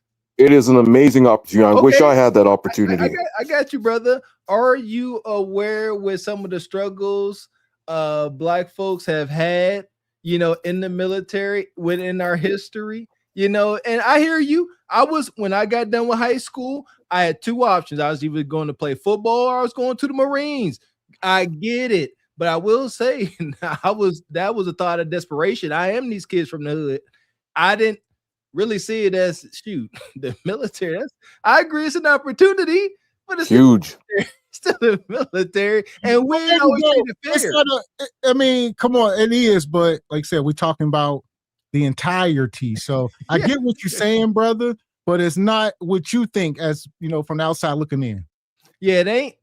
I hear you. So you said you couldn't, join the military. I had my paperwork in, but life happened beyond my control. It was my parents, but I wish I'd have got the opportunity. It's something I had my mindset on. My parents told me straight up, "You're going." Right? My parents didn't have the money for me to go to certain universities, so they told me straight up, "You're going to the not the Marines in general, but that's where I wanted to go." You know what I'm saying? So I would say that is a solution. We're not going to disregard it. It's just obviously it's not a coverall. Like going to the military sounds good on the surface, but it involves you got to have the courage and all of that. You build it. If you ain't got it, they make you build it. I hear you. Yes, I get what you're saying, brother. But like I said, we got to have more than that. But that is a solution. I'm not going. Yep. It's a solution for the select, for the few, for the brave, the few, the proud. That's what it's called. The few, the proud. It's not for everybody. You a little bit soft, and you join the National Guard. I got friends in the National Guard. No National Guard shade. My bad. But listen, brother, we ain't listen, no contender. You know we rock with you. What else you got besides that before we can move on? I know you got something else. I definitely want to be. If y'all hold this show Saturday when I got more time, then I'll definitely get in the weeds with you guys, man. But it's a good topic. More so the FBA versus Tether and all this. Like I'm saying, when I go to the bank, they don't look at me and say, "Hey, show your N-word cards. Show me where your parents from." You know what I'm saying? They put us all in the same boat. And the same way I stand up for Haitians, same way I stand up for Somalians, because we as black people, we all we got. John Henrik Clark said it. Ain't nobody taking food out their mouth to feed us. You know what I'm saying? And this is what I will say, y'all. I mean, you've been watching the channel. Y'all know we are not divisive. We just ain't gonna tolerate disrespect. But we ain't just like screw anybody who ain't FBA and this and that. We willing, been saying it since day one. We willing to work with anybody, but we ain't gonna be disrespected. I fully respect that, and I come up here and I don't talk crazy to nobody. You know what I'm saying? But even with that, to the people that might disagree with my stance, we got to understand that people from outside America have been in America from the inception. You know what I'm saying? Like it wasn't just foundational Black Americans alone. People from the islands been coming to America. We just mix in. And again, none of us wear a Star of David, so you don't know who we are. The Freedom Riders to Harry Belafonte, to be even way before that. We've been there. Marcus Garvey. You know what I'm saying? Even Malcolm X, his mother's from Grenada. So I mean, if to the people that really want to kick us out, the people who are non-FBA, think about the Americans that you take away. As Paul Mooney said, shake your family tree hard enough, and the N-word gonna fall out. That's us. That's us from Africa and the Caribbean. So you know you're saying it's a chance that Malcolm X don't get reparations? Maybe not. Well, for the people that are so hard line against the so quote unquote tethers, then that means Malcolm X is a tether. Then Malcolm won't be a tether, but he may not qualify for reparations via his lineage. And there you go. That's my point. But just because you don't qualify for a check, don't make you a tether. It's okay. And there we go. Because like we said, a tether is not. It's not like either you are FBA or you're a tether. It's not either or. There you go. We're all on the same team here. Excuse me. Most of us are on the same team. But yeah, so if Malcolm X can't trace his lineage, he don't qualify for reparations. He can. His mama from Grenada. There you go. Maybe he don't qualify. He don't. And I just learned Farrakhan from the Caribbean too. There you go. He don't get no reparations. Like you said, they don't undermine our struggle, and they rock with us. So, like you said, it's a character and a behavior flaw that makes you a tether. There we go. Now I'm learning. There we go. That's what we up here to do, Larry. Shout out to No Contendo. Appreciate you, brother. Please host the show on Saturday. I will be back for more. Please. Gotcha. You guys have a good night. Thank you for letting me up. See you, brother. All right, here we go. Appreciate you, No Contendo, brother. Always rocking with us in the chat. And I see Sister Ebony Dean backstage. What's going on, sister? Hey everybody, happy Truth Over Lies Wednesday today. I'm not cammed up because I was in the kitchen cooking, but I definitely could not stay away from coming up and saying a couple things. I have a lot to say. Set it straight, sister. Yeah, I have a lot to say and I'll make it brief. But as far as with No Contendo, shout out to you for coming up once again. But Marcus Garvey is FBA because one of his parents was actually FBA. One was from Grenada. So he is actually FBA. And then Marcus Garvey, we've already pulled the paperwork and the receipts on him. He did come over and try to fight for our struggles, but he was also meeting with the KKK on the side. And we pulled out his paperwork and some of the things that he was doing. Y'all ran him out of, I think he's from Jamaica, and he ended up passing away over in the UK somewhere. And there's been like newspaper clippings of our foundational Black American ancestors calling him out and saying that he is another type of Black person, aka a tether, because they already saw what he was trying to do. So I definitely wanted to point that out.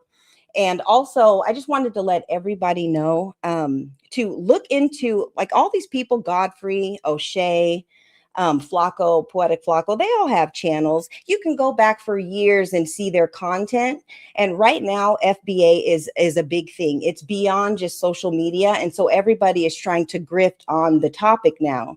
So in order for you to point out and figure out if they are really for us and for our progress and everything, just go back and look at some of their content and see the contradictions.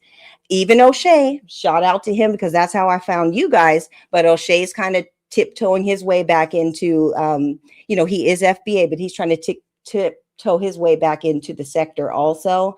But just look into it.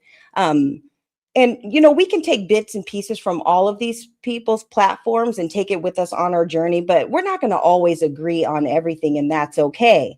But when we're talking about our lineage and our progress and everything, and in 1 minute when you have our people or you're talking to some of our leaders and everything, you're for us and, you understand the struggle. But then when you get around other Africans or other people from the diaspora and they try to call us out, you don't check that behavior. And that's what we have an issue with. So Godfrey saying now all of a sudden, if you guys are calling us a tether, then I'm not going to speak up for you anymore. Well, you weren't speaking up for us in these rooms whenever people were talking crazy to us. So we really don't need that. What we need are allies. It's okay for you to have a platform and you to, be from another country and still be for us. But if you're going to undermine us, we don't need that. And so we're just pulling out people's receipts. We're calling people out left and right. We're exposing people.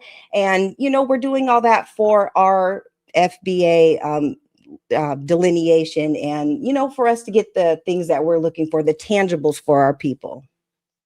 Amen, sister. The tangible is cutting that daggone check. Let us filter out the rest. We know our folks got, educational issues that ain't our fault, but are our responsibility. We know that. Cut the check and we'll filter through the madness. We'll have enough money to do so.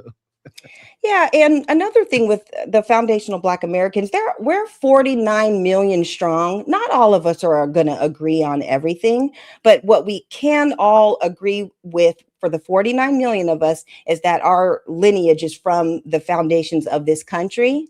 And that is what we're focused on right now. And yeah, we're 49 strong and, here we are. Amen, sister. Yes. So listen, I know you couldn't cam up and come up with us tonight, but we appreciate you dropping gems. For sure. Yeah. Yes, anytime. Y'all know I love me some Truth Over Lies. So shout out to you guys for the platform and shout out to everyone in the chat. Yes, ma'am. Appreciate you, Sister Ebony. Yes, anytime. So here we are. All right. I see there's more people backstage. Let me grab these super chats real quick. Shout out to CC Thoughts. Come through with the 2 jewels, more jewels. Appreciate your CC Thoughts coming through with more jewels. Shout out to Travis Goldston. says trying to attach your history to mine is tethering. Okay, more context. Okay. Money, money, money, money, money, money. Shout out to our favorite Tether, Ashy for Productions. He says, speaking of tethers, a vicious lie was told on the Do Better show earlier today that I was outed. I'm here to say, truth over lies, Ashy Foots is Ashy Foots, just like Shane Bryan is a real doctor. Shout out to Ashy Foots. We got you. Appreciate you, brother. So here we go. All right, we're gonna keep it moving. We see more people. We see folks cammed up backstage. All right, we're gonna welcome up brother Chaotic Truth in the building. What's going on? What's going on, guys? How are you guys doing? Good. Welcome up, man. Shout out to Chaotic Truth, man. Good to see you, man. You as well. You as well. I saw the title. I've caught the last few minutes of the show, and so Tethers versus FBA versus and guys, salute to everybody who sent over a super chat as well, man. Keep on sending over super chats and support the show. Tethers versus FBA versus. I'm sorry. I'll say this, not to cut you off. It's not versus. It's just FBA, Afro American, Indigenous. We're just trying to get to the bottom of what's black. All of it. Yeah, all of it. Yeah. All of it needs to be dropped at this point. In my opinion, it needs to be thrown into the dust bin of history. In my opinion, the other day I told this story yesterday to a panel. A beautiful Kenyan girl at an event that I was at a few months ago. She, I think she's a Kikuyu. That's her tribal group. But she asked me, "What are you?" And I said, "What do you mean, sweetheart? What am I?" And she said, "Well, where are you from?" I said, "I'm from Ohio." She said, "No, where are you from?" I said, "I'm from Northeast Ohio." No, she's like, "No, where?" I'm like, "Well, I mean, I am of, West African descent. I know exactly where, but what point is that when I'm just an American?" And she's like, "Well, why don't you claim your heritage?" And I said, "It doesn't matter whether I'm directly from the continent or indirectly from the continent as an FBA. It doesn't matter. Tribalism, it's keeping us back. It's keeping us back.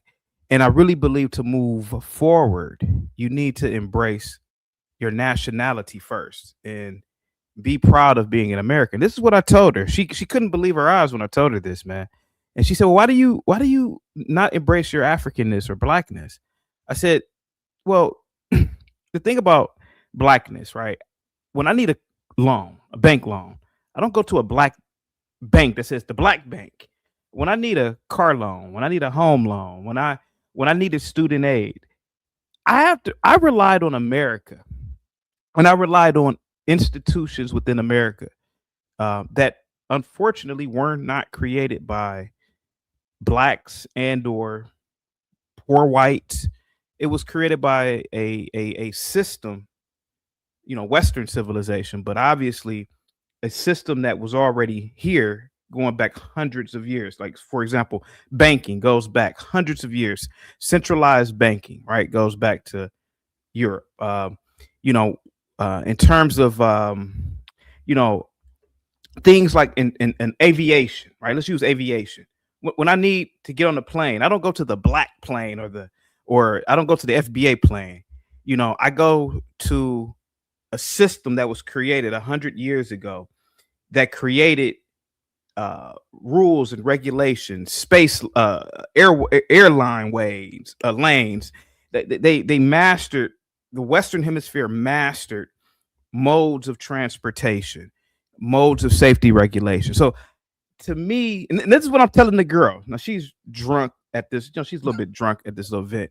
And she's like, "What the hell?" And I'm like, "Well, sweetheart, I didn't mean to boggle you down, but I don't rely on blackness or FBA-ness or Nigerianness or this, that, and the other. I really rely on Western civilization. And America is the best example of Western civilization." Can I ask you this? You said you don't identify with FBA or all that. Yeah. I do, but it's like last on my list. Sorry about that. I should have been clear, but go ahead. Okay. You identify with what? I identify as an American first. Okay. And go ahead. Okay, so you identify as American.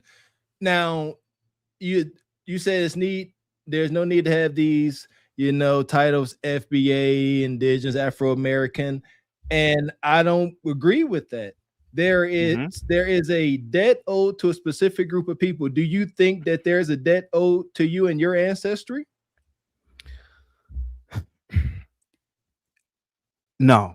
Okay, so I would personally, understand why you have no dog in the fight. So you like, why have these titles whenever having these titles and delineating to this degree does not benefit you or have anything to do with you at all? Well, can I answer your question? Yes, sir. My mother is from Alabama. My dad is from Tennessee.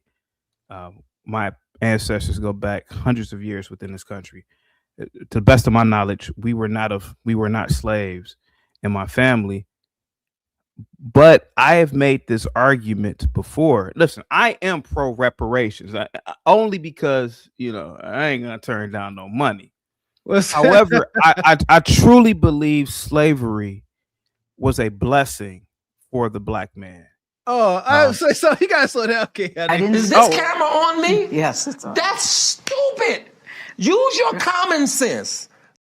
You gotta slow down. You gotta slow down. This is the chaotic part. You can't say. Don't say that. That's cringe. To sit here and say oppression and death was a blessing to anybody is odd at best.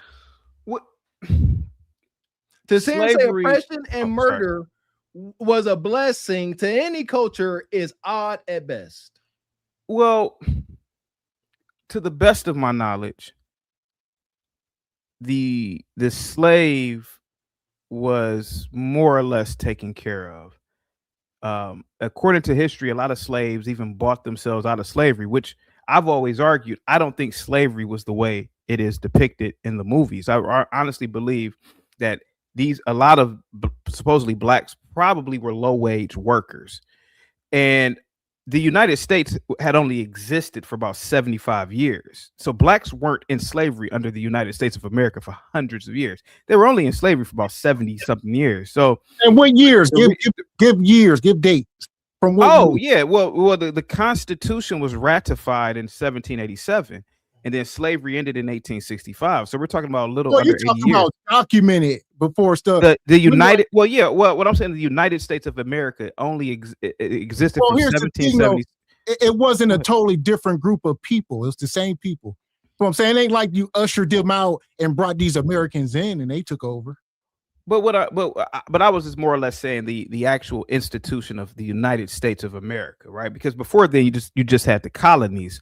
And I get what you were saying, but the thing is that when I say that it was a blessing for the black man, just like most men at the time, were ignorant. They were ignorant. They were savages. They were illiterate. And it took a system. I don't agree with this. Well, that's fine. I mean, this is just me. I could be completely wrong. Trust me. And if I'm wrong, I'm wrong. But what I believe is, if it were not for the institution of chattel slavery, the Spaniards, the French, all of these people who civilized to a degree the black man, then I really believe, man, we more than likely just be hunters and gatherers, fishermen, pretty much living in the Stone Age. And I really believe that. Would that be a bad thing? Would it be a bad thing to go back to a more simple way of life? So that's a good argument. A lot of people will argue a simpler life. There are no complex systems, no complex institutions. It's just family life. It's the basics. You farm, you eat, you fish. Of course, they created structures for themselves. Beautiful. But how many people today would want to go live off the grid now? Yeah, and I get it. Oh, well, we didn't grow up that way. I understand that. But how many people today would want to go live off the grid, never rely on the automobiles, airplanes, semiconductors, shipping and logistics, So these are really good questions that we need to ask. Again, you guys could be right. Trust me, I'm willing to believe that. But to land my plane, I say it's a blessing because I speak the greatest language on the planet. There's thousands of languages. Think about that. But we think that we speak the best language. We speak the language of commerce. We speak the language of authority. We tell people what to do. Not me. I don't tell people shit. But this English language, woo, when it's spoken, man, when this language is spoken, when George Bush said we're gonna drop bombs on these Middle Easterns, man, all that language didn't mean nothing that they speak. When we say that this is a Christian language, I'm for real. When you could argue that English and Christianity are the greatest institutions and the greatest systems in humanity. Let me ask you this. Are you proud to be a black man? Am I proud to be a black man? No. And I'm going to tell you why. Or whatever you identify as. I know some people don't identify. I'm proud to be an American, but a black man means I would be proud of something that substantiates blackness. All right, let me ask you this. Hold on. Oh, okay.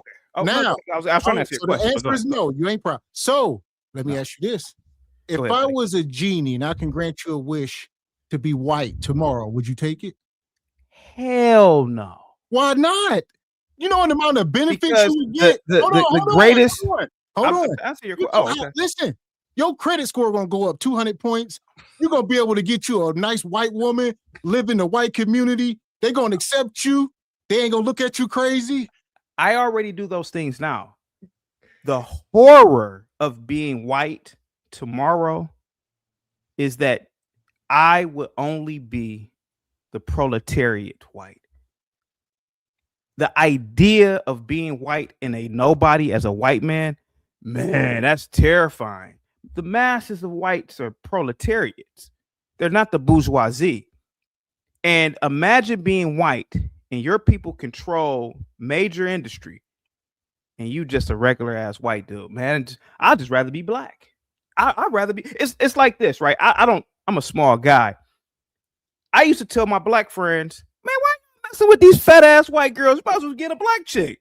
And most black big chicks look way better than these white chicks, these big chicks. So my argument is this, man, I'll just be black. Now, if you told me tomorrow to be a wealthy oligarch, Jeff Bezos type white, hell yeah. Are you crazy? Hell yeah, I would. You goddamn right. But a regular white person making 60,000, 70,000, 80, no, hell no. I already live in a nice community. I already live around white folks. No. Hold on. You missed the key part. They gonna accept you without looking at you as a ninja. No, hold on. That's powerful because every day. Listen. You walk out every day amongst these affluent white folks, and they look at you and say, "Look at that ninja." But they said, listen, hold on. They say it with a hard ER. All right, but listen, in this world that I'm trying to paint for you, you're gonna be fully white. I'm talking Backstreet Boy. I'm talking bye. And they're gonna accept you. No, listen. Listen, hold on. Listen. One time, this is the last part. Can you imagine walking into a white man's house with his white daughter and he look at you like, that's my son-in-law, and he means it. He means it. That would be powerful. No, it's not. It's not. The only way I'd be a white man, and I'm going to say this again, I'd have to be in the top, and I mean top 1%. I'm talking about the oligarchs of society, the people who run steel, the people who run Fuck is you talking about? This is Sparta! You got to know when to hold 'em, know when to fold 'em, know when to walk away, know when to hide. You gotta count your blessings. You're sitting at the table. You hear me? Ooh, child, things will get brighter. Shout out to Merciful come through with the 50 ball. I'll say this, it was a 100 ball to get him out, but Merciful dropped 50. Sister Ebony dropped 50 in the cash app. So that's why that's a 100 ball. They got you out here, Chaotic, for tonight. I mean, they can bring you back, but I think you got your point across, brother. We would love to talk to you again, but that was a lot.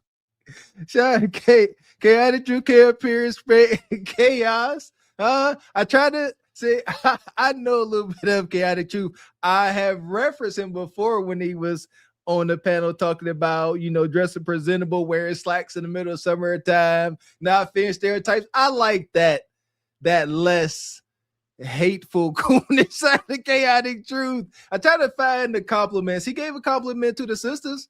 He said, y'all look better than Becky. Did you catch it? You gotta chew up a little bit of meat and spit out a graveyard full of bones. Shout out to Chaotic Truth for this chaos. Yeah! Boom, shakalaka! So there's that. So shout out to Merciful. Merciful dropped a 50 ball, says, get Coon the Clown out of here. And Sister Ebony come with the other 50. She said, I got 50 on it. Get him up out of here. And there's that. I know Sister Ebony was spazzing out. Sister Ebony in there cooking. She throwing pans. Oh, I know she was. That's too funny. Chaotic Truth did what Chaotic Truth gonna do. Be chaotic. Here we go. We got some more super chats here. I couldn't do it. Shout out to Sister Ebony. Says, we not doing this today. I was at a loss for words. I was, goodness gracious. And hold on. They really got you about the paint, Chaotic, so they wasn't feeling you. Where we at here? Shout out to Elijah, who's already the show sponsor. He come with 100 ball. He says, hard pass. This guy out of here. Yeah. Chaotic Truth talking about he want to be white. Shout out to Mr. X. Mr. X said, all right, would you want to be white? Overall answer, yes. Hey, the truth ain't hurt nobody but a liar. See, when you get that context, see that he was just rattling on, and I was struggling trying to keep up because I was triggered.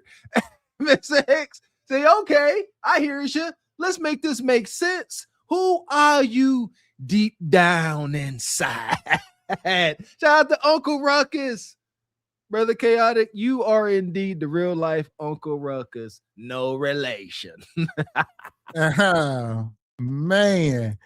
So we got more show, and it's more people backstage. We'll bring y'all up in a second here. Shout out to Elijah.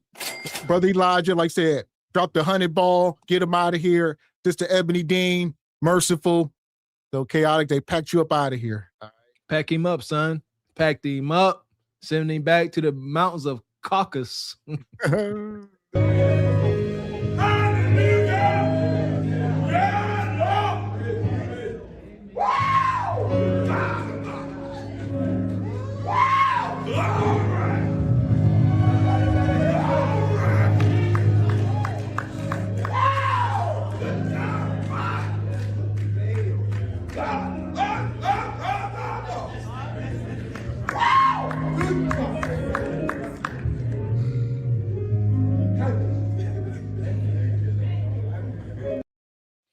Shout out to Brother Merciful, Elijah, Sister Ebony Dean. We appreciate y'all. Yeah! Boom, shakalaka! Doing the Lord's work. Y'all came through like the Crusaders. Big time, man. Listen here. I'm all for triggering comments. I'm all for brain teasers, brain rest. I'm all for it. However, that's why I said this is spiritual. This is emotional. I can't sit here and say it's a blessing thinking about little babies and stuff being deleted the way that we were. There has to be, if you ask me, there has to be a line drawn. Ain't no daggone blessing.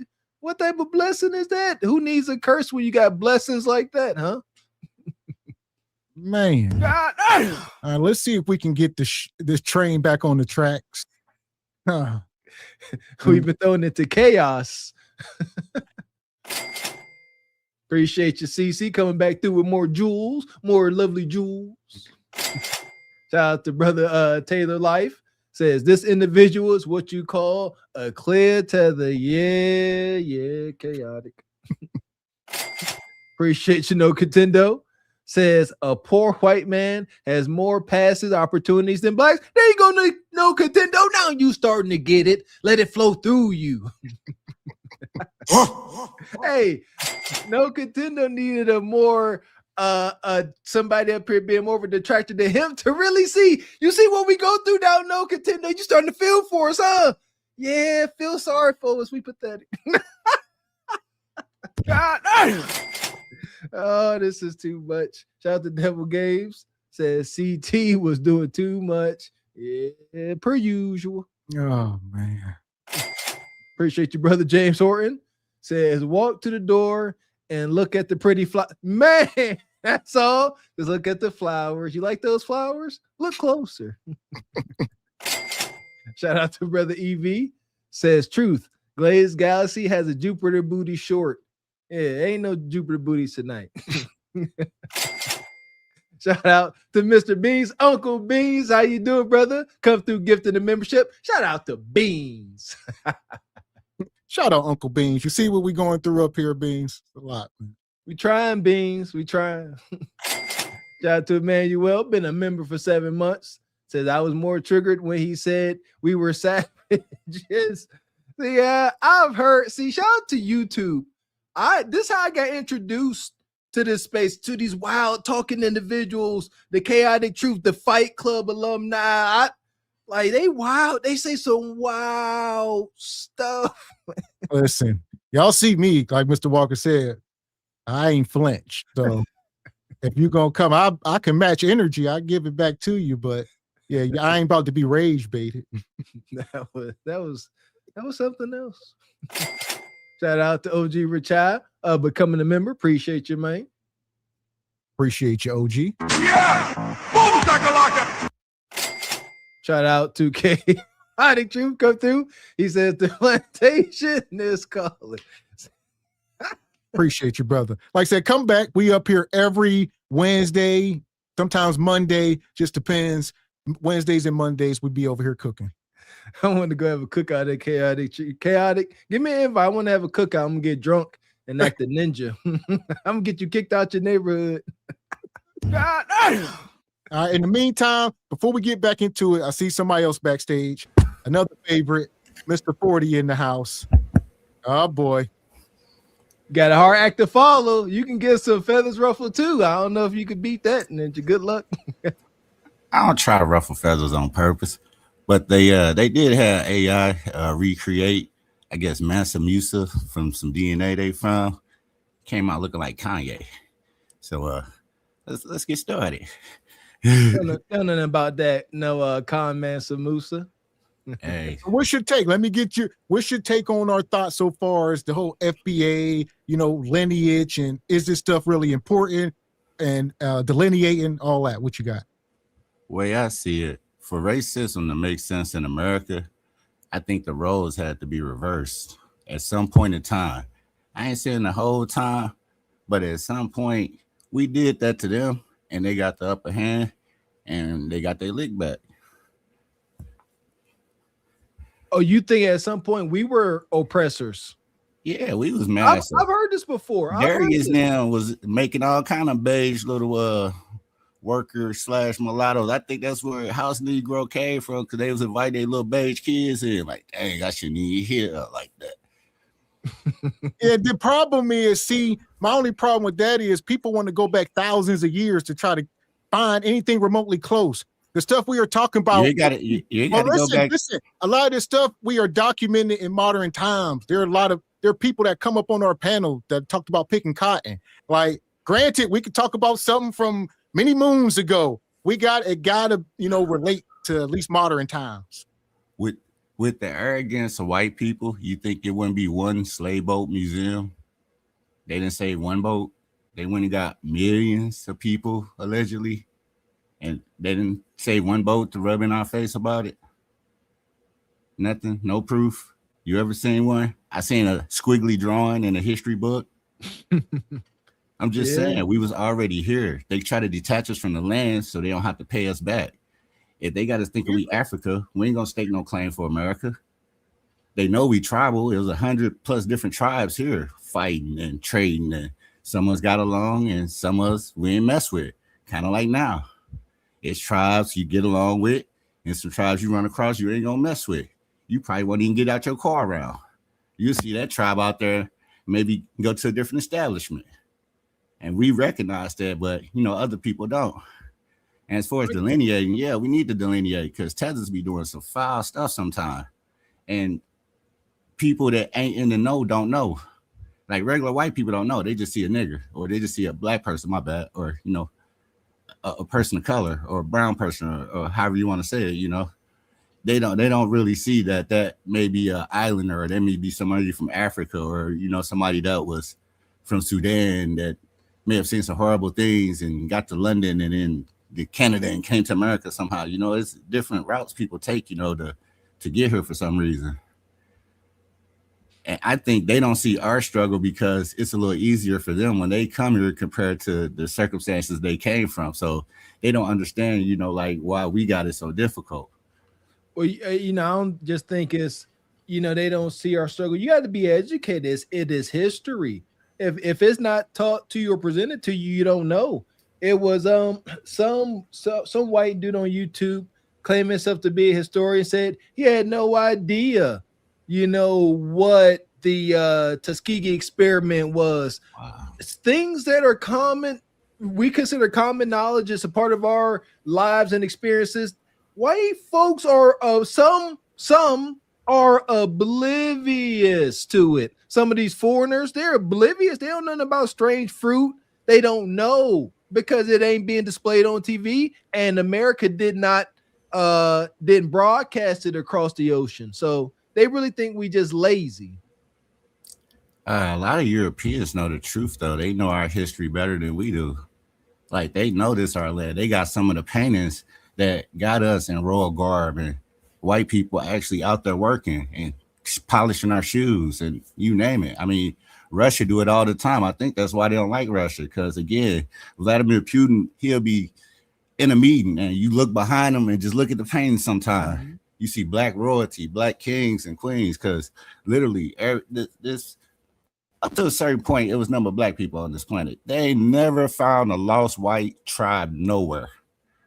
They keep looking. Every lost tribe they find. Well, I'll say this. Listen, like we're going to try not to go down too many rabbit holes. I see we about to be there, but we're going to try to get your final thoughts because we got a lot more to get to. Final thoughts, man. We need to come together more so than what we do. We need to try to get control of our women some type of way.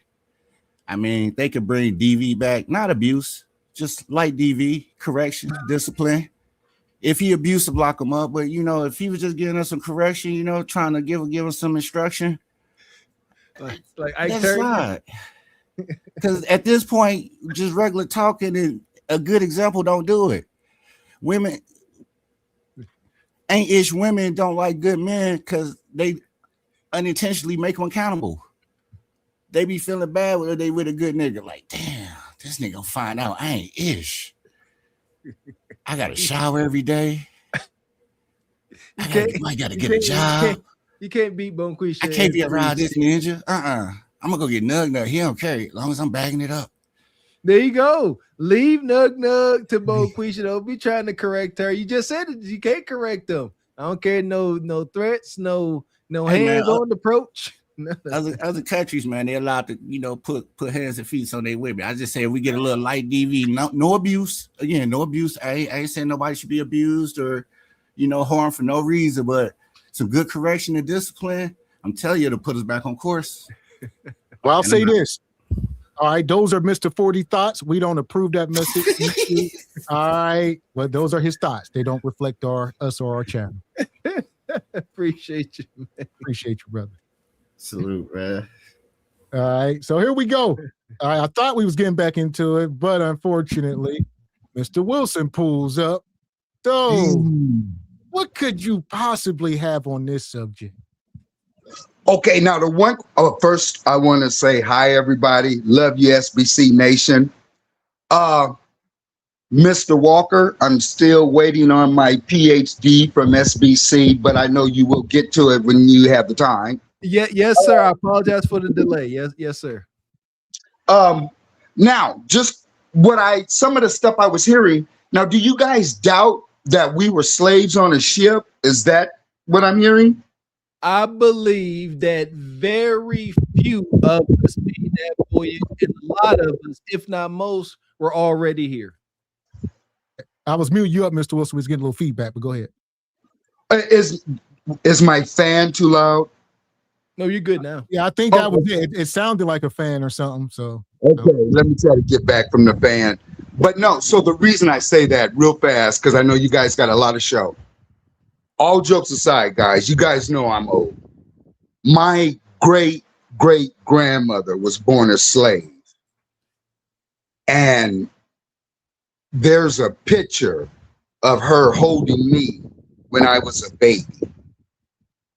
So I know people may have their doubts or whatever, but I have actual physical proof and stories of slavery from my great-great-grandmother.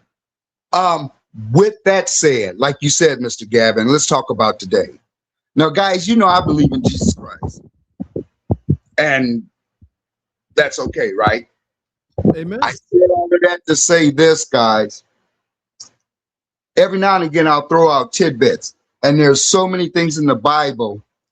Now, just like when I said, Genesis chapter 15, verse 13 through 14. Jesus Christ tell Father Abraham that his descendants will be punished for 400 years, but he will punish the people that punish them. Jeremiah chapter 16. Are we currently being punished? Nigga, please. No, we're doing all right, Mr. Walker. I just want to make sure I follow you. So this is the prophecy. So are you agreeing with Chaotic Truth? Is this supposed to happen? Is this just a prophecy being fulfilled? Yes, there's a lot of things. Yes. This is a prophecy that is supposed to be fulfilled. Yes.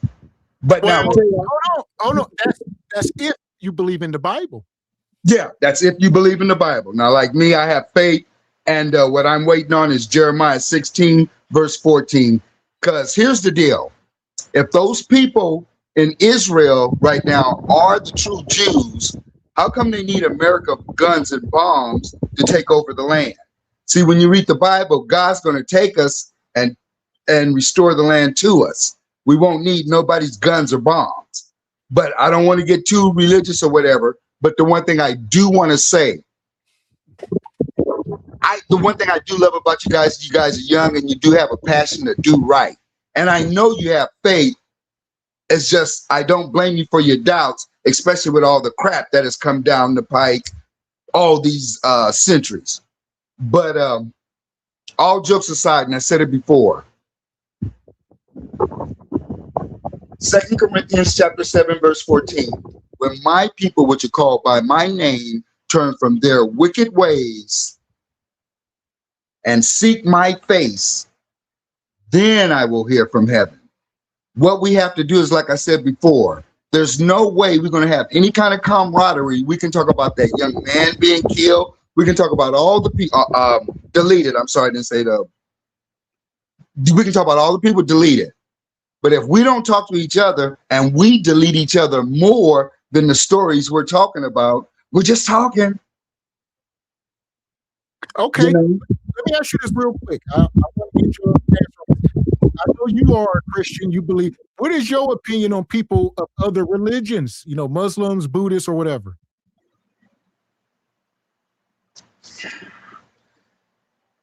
Man knows that there's a God.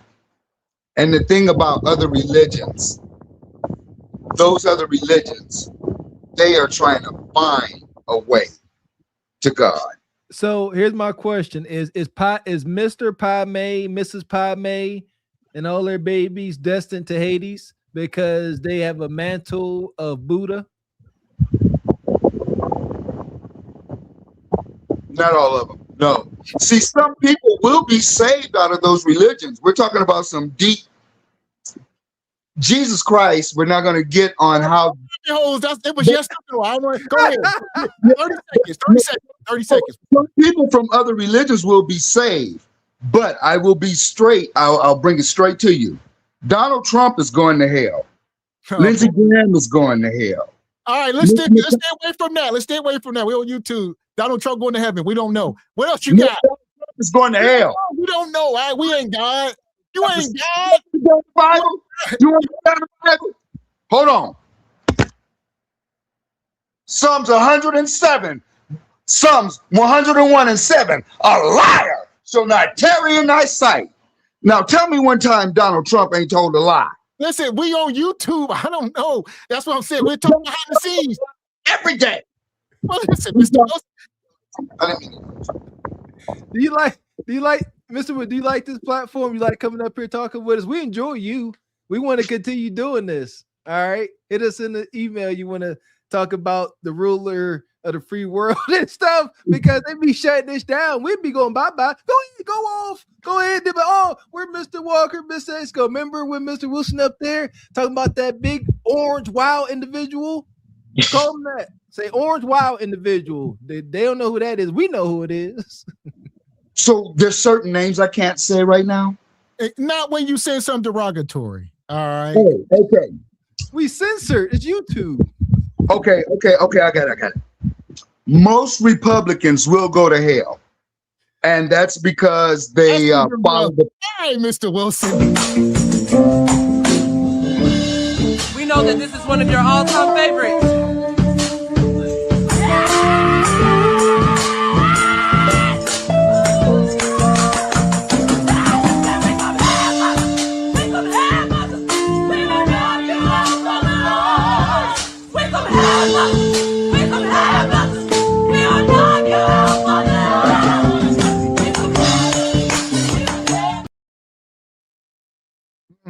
Man, I don't know if we can go on tonight. Is y'all just want us to end the show, huh? Who next? Next? Where you at, JP? The energy. Just wow. I thought about that. I said, I do enjoy y'all. Shout out to YouTube, man. We don't get to interact with y'all crazy guys without this. But I'm like, man, sometimes folks just act like they don't understand. We are censored. This is the Matrix. If you say certain things, it's the gun line. The bots will come in and y'all be like, oh, Mr. X and Mr. Walker ain't went live in a while. Yeah. Well, unless that's your desired outcome. Is you a splinter cell? Huh? Is you working for Satan? Do you want us to go bye-bye? Huh? We want to be up here. Huh? God dang, shout out to Mr. Wilson. Always classics. We say, okay, don't say that, Mr. Wilson. Okay. Well, let me just say this. All Republicans, blah, blah. Yes. Okay. Hold on. Shout out to Brother James Horton. We appreciate you, brother. Says Othello in the Moor Empire. Shout out to the Moors. Yeah. Understood. Shout out to brother Mr. Ford, he was up here spitting. Rabbit holes, but good conversations to have. Shout out to the lovely sister Olawa, been a member for 9 months. He says, hit the like button, you jive chickens. And Mr. Wilson, I see you backstage still going. Look, I'm going to bring you up. I'm going to give you 10, 20 seconds, brother, but you look like you got something to say. All right, So what you got, Mr. Wilson? Okay, guys, real fast. I just want to say, one of these days, I want to get to your Patreon, but no, every time I go to it, they want to charge me, and that's fine. It's just, I'm on welfare, so I'm not going to lie to you. If they charge you, email us, and we'll fix it for you. We'll reimburse you, whatever we got to do. Make sure you're a part of it. Okay. But Mr. Walker, Mr. Gavin, how come you never look at some of the stuff I send you on email? I've sent you some really good stuff lately. We do be seeing some stuff. We be getting bombarded. I'm not gonna lie to you. Between Patreon and email, we get bombarded with a lot of it. We do see it though. I'll be seeing you sending your emails, Mr. Wilson. But we're gonna start being more inclusive. Some of the stuff though, y'all be sending, we can't show on YouTube. Yeah. Wild stuff. Last but not least, before I go, did any of you see my video, Slavery 2025? Did you like it? I seen it. Did you think I was funny? It's been a while. because I watched it when you first dropped it last year. So Oh, Got I you. didn't see. I'm definitely subscribed to you. I've been in your comments, but no, I didn't see your last video. No, that one's over a year ago. I did it I did it before Trump became president because see, there's things that happen with the Supreme Court. Trump, if he lives to 2028, he's not leaving the office because the I've been Supreme said Court. that. I've been said that. I said it before you, Mr. Wilson. I'm taking care. I've been said that.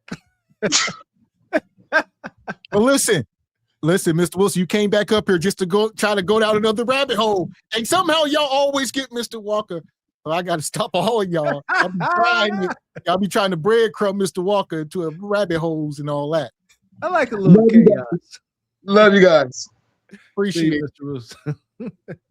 So here we go, folks. Listen, let's try. Listen, we can try to finish some of this. We ain't gonna get through the whole show, unfortunately. That's why we're gonna do a part 2 to this. Shout out to No Contendo. I don't know about Saturday, but we definitely gonna do a part 2. Hey, shout out to y'all, man. Shout out to y'all. Like to hear people's point of view, no matter if y'all thoughts ain't our thoughts, man. But it's good to hear. And just know you are responsible for everything you say up here. FYI. I ain't responsible for none of you ninjas. That part, message. Shout out to you, brother James. Sending Mo, Jules. Appreciate you, man. Appreciate you, brother James, coming back through with more lovely jewels. Appreciate you. Jewels. Shout out to No Contendo. We appreciate you, brother. Says the Hebrew Israelites could share a lot of light on this. Yeah, shout out to the Hebrew Israelites. There you go. So yeah, listen, as we going on, we're gonna have more folks up here. But right now, we're gonna bring this brother up. Y'all see him on the thumbnail. All right, Killer Cam. He up here ruffling feathers. So we're gonna get to it. Let's see. Shout out to Cam. I'm a fan of Cam. I like this brother. What are you talking about? Here we go. Hit the like button. I'm not African. They don't f with us like that. I'm done. Why when we go to the Olympics and a black man go to the Olympics, they be like, the American. It's just that I'm not African. I was born in America. Lord, help my people, Lord. I'm not African. If you want to be African, that's on you. My mother from Atlantic City. If you're going to mislead my people into re-identifying themselves as something other than their original birthright, can you please get some resources? Can you open up a dollar store? Can you open up a tire repair shop for the pretendians? What are you going to do for them once they start calling themselves a pretendian? Hell! Umar, I know you ain't talking. That's what we talking about. He telling folks to open up businesses and dollar stores. Why don't you open up the damn school? All right? Like you just said, before you continue to mislead my people, open something up, Umar. Take your own damn advice. Yeah, that was foolish. But shout out to Cam. You heard him. We American. We ain't African, Nigerian. We are American. And there's a difference. Once again, y'all can rock with us. You know, I guess you can represent, but you ain't getting no check. This is about money and resources. You don't get no check if you ain't FBA, but you can be cool with us. Shout out to Cameron. We're not African. And what is it? Everybody supposedly come from Africa. And that's why I wanted to say with Chaotic Truth, that woman asked him, where was he really from? Because you present African. Gavin X, we don't present African at all. We ninjas. That part. Crack babies. It's unfortunate. Some of y'all ain't got it flowing through your veins. Go take a puff or two.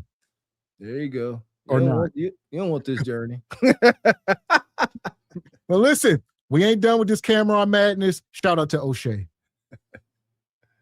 About being African. Now, this is not the first time Killer Cam has talked about this, has discussed this sort of situation, sort of denying the African continent. But I want you to hear what he said in particular. I'm not African. All right, you know what? Let's do it. Let's do it. Sin went to Africa, told me people stink. What you said out your mouth. You went In ask a certain area, man. whatever. You said they stunk, and you said that the show when everybody put your hands in the air that the whole it was funky. I would say that. Sugar Mom said that. Ash told me that. I'm just telling you what you told me. You talking about, yo, the truck that picked me up had bullet holes in it, and then the driver gave us what he gave you? AK? He ain't give y'all a gun and say, be careful or something? You gotta be careful in these other countries, man. I'm not dissing on these other countries, but I'm not African. I love my Africans. They don't us like that. They say we Yankees. Yo, y'all know motherfucking Africans. Why when we go to the Olympics and a black man go to the Olympics, they be like, the American.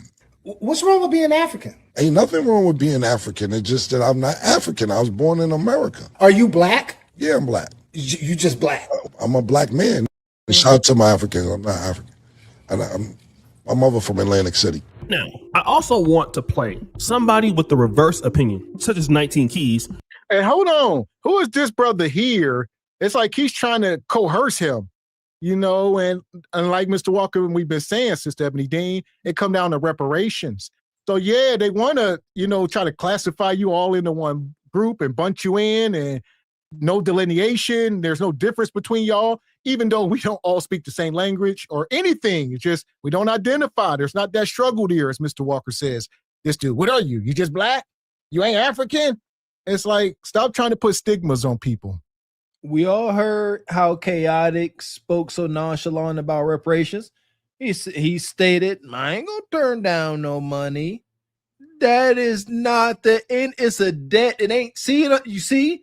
It's not turning down money. This is owed via blood, sweat, tears, life, all of the above. Check off the daggone list. It's a debt owed.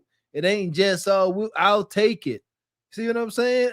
If you can't identify with it, if you ain't got, it's unfortunate, man. If you ain't got that trauma down in your bones because your folks have not endured what it takes to endure to be considered FBA, foundational, what is it? Foundational something American? What's the B? Right, foundational black. Foundational Black American. Black Americans that built the foundation of America's wealth. Black Americans that were part of the building of the wealth of America. If you don't qualify, you don't get a check. And it's foundationally though. So it's not just Black Americans, because like I said, Godfrey is a Black American. He was born here in theory. So even though he's first generation, but he don't have no foundational roots. He don't tie back to anything. So he don't have that foundation. When you got to tie back, whatever year 18, whatever year, you know, it is. You can't just say I'm the first one here, I'm a Black American. It's not the same. There you go. I'm a black man. Shout out to my Africans. I'm not African. And my mother from Atlantic City. Now, I also want to play somebody with the reverse opinion, such as 19 Keys, and I want you to hear what 19 Keys has to say about Black Americans associating again with Africa. Because what you also gonna miss out is the opportunity to do business, right?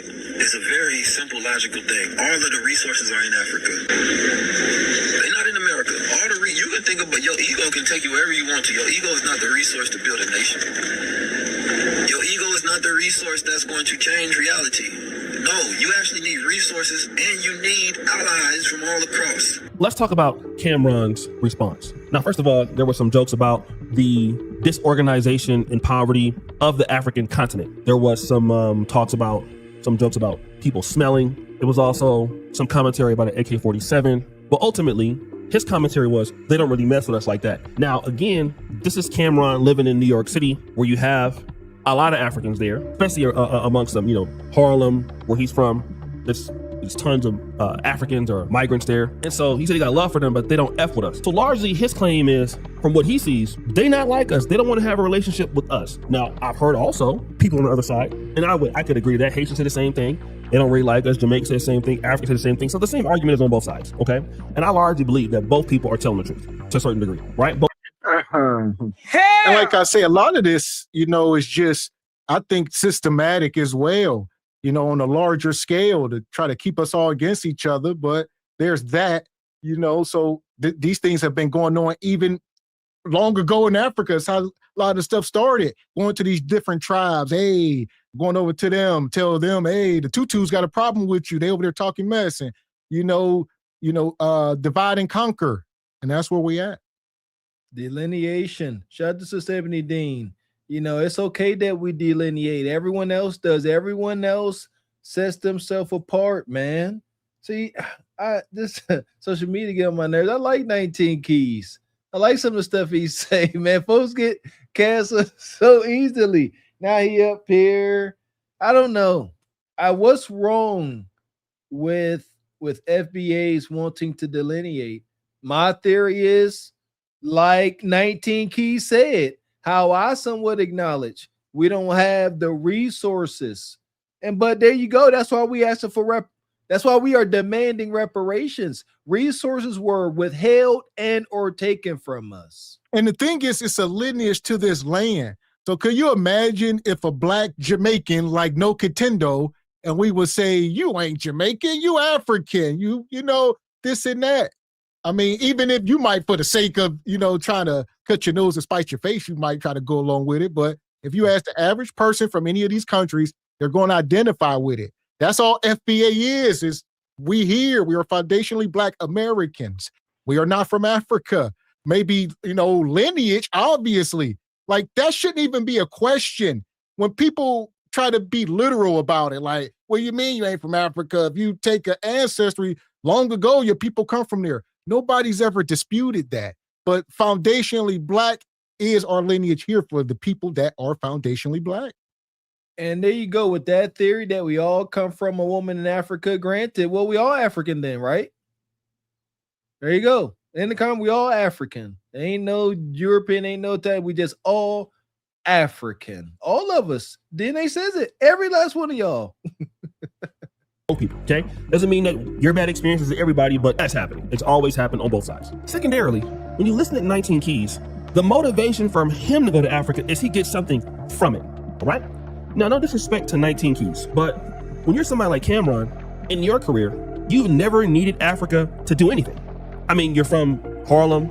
Your money came largely from being accepted by the Black American community. I mean, when you get back on with the podcast with Mace, you have, you know, there's some Latino supporting him definitely, but you got that whole situation with the East Coast corridor, the rest of the world, now you're in sports. That's the Black American community that gave him that and is helping him scale. That's not Africans. He doesn't need Africa in the way he's doing. So why do we need a relationship? People like 19 Keys, I can even say folks such as myself, who, you know, I've come into Africa, I've struggled, but I've definitely, as a content creator, benefited from being here. It's helped my career, even though I'm not making as much money as I have before. So you have some level of investment as to why you should defend Africa. And so that's important. When we have these conversations and people tend to not like what is being said, it's going to be hard going forward for people to defend stuff that, number one, they have no relationship to. Number two, they don't get nothing from it. I saw Cameron saying he's not an African and Africa stinks. I'm not African. Sin went to Africa and told me people stink. Now, obviously, this is ridiculously disrespectful and ignorant, but I love Killer. So let's approach this empirically. Why don't we do a history of the name Cameron Giles? Giles is a medieval French name originally used by the followers of a one Saint Giles, a nigga that looked like this. Not exactly a striking resemblance, even if you put him in a pink fur. On the other hand, there were plenty of slaveholders named Giles. Written records trace the human beings they enslaved to Africa, oftentimes referring to them as Coromontes if they was from modern-day Ghana, Mandingos if they were from the Sahel, Igbos if they were from modern-day Nigeria. But clearly, the name Giles was passed down from someone who enslaved Africans. Now, if modern science places human beings at 300,000 years old and the oldest archaeological evidence of Homo sapiens is in Africa, Morocco, South Africa, Ethiopia, then I'll struggle to understand how. Oh, well, no. Yeah. Why are y'all struggling to understand what I already explained? If you got Black folks in Haiti, you know, wherever they are from, that's what they identify as. Obviously, they weren't on that island the whole damn time, but they don't identify anything past it because that's where their struggle lies. That's their lineage. Like, we got to understand. You're trying to split this hair and move the goal line. Oh, the oldest bone was found in Africa. And nobody's disputing some of this history. Why are y'all simply disputing folks being foundationally Black Americans? It's crazy. I guess because we've been running with it for so long. You know what I mean? When I first was, you know, searching for my identity, dare I say, that's what this is. FBAs, we looking for identity. Our identity, our culture was stripped from us via slavery and all that terrible, terrible stuff. Trying to find our way. And it's a problem because for so long we all identified as African. We blackity black, we black. Back in the late 80s, early 90s, walk around with the African garb on.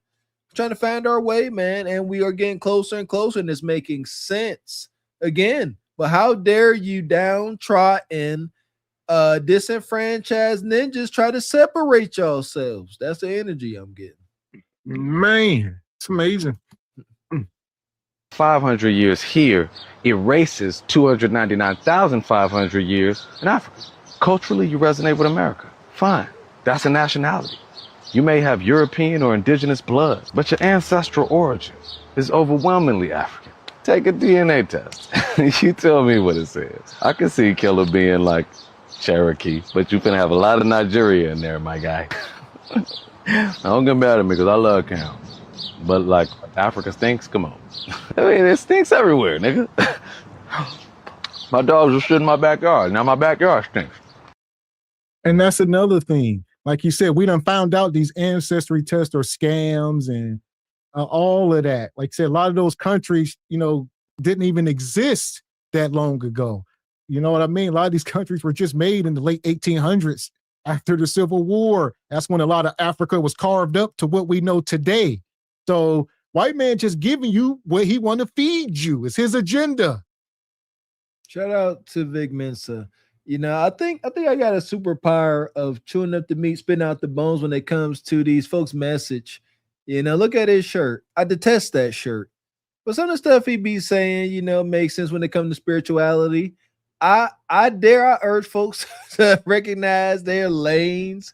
Because my goodness, man, it's okay to take in new information. That's another thing I'm seeing in social media.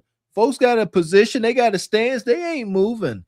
They will continue to have a bias to try to support that opinion. I'm aware of it, so I make sure I don't fit into that madness either. I could take in new information, but some folks just can't. I get it. It's us all being Africans is a convenient truth.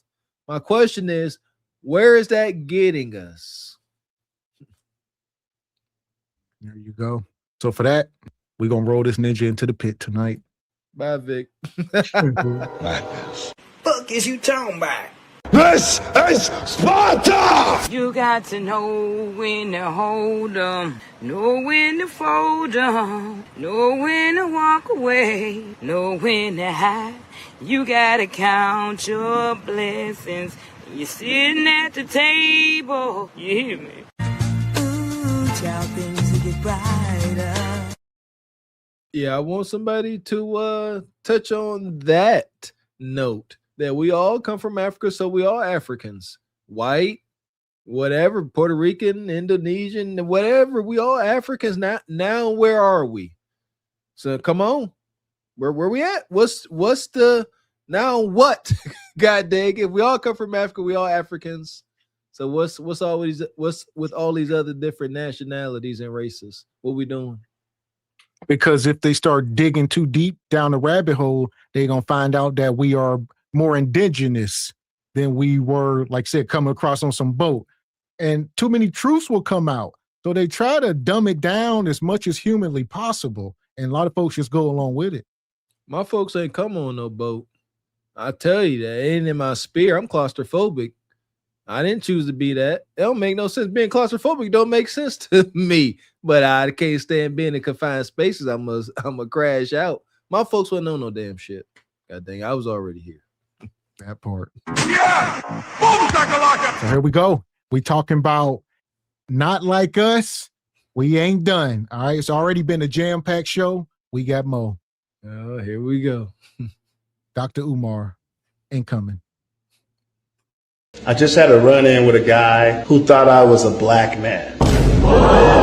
I am no black man. To go another, he thinks he's a Cherokee Indian. My grandmother told me when I was 14 years old that she was not black. She is an indigenous. I am not a black man. Go to Walmart, go to Home Depot for a job, and I want you to put down, I am a Choctaw Indian. With your black ass, tell them you are a Choctaw. My grandmother, I'm a Choctaw. Put that on the job application, and you will not get hired for fabrication of information on the application. And you. Oh my! Y'all heard him. Fabrication of the information on the application. All right. Shout out to Umar. Go ahead, ninjas. Here we go. This is about to be a rabbit hole. Huh? Choctaw, listen here, man. There's that theory about $5 Indians. I don't know. Growing up in the hood, I got at least one aunt, I've said it before, who got long straight hair. How is represented these Indians are on TV. That long stringy hair, and I'm saying the Indians on TV because I don't know. I don't know if they're real Indians. Like I said, the $5 Indian rabbit holes. But here we are. Here we Choctaw. Okay. Middle class pretendians, y'all really gonna get in trouble. You a doctor, a lawyer, an engineer, or you gonna walk into a white firm and fill out a job application and tell them you're a Native American? They're gonna tell you you're psychotic.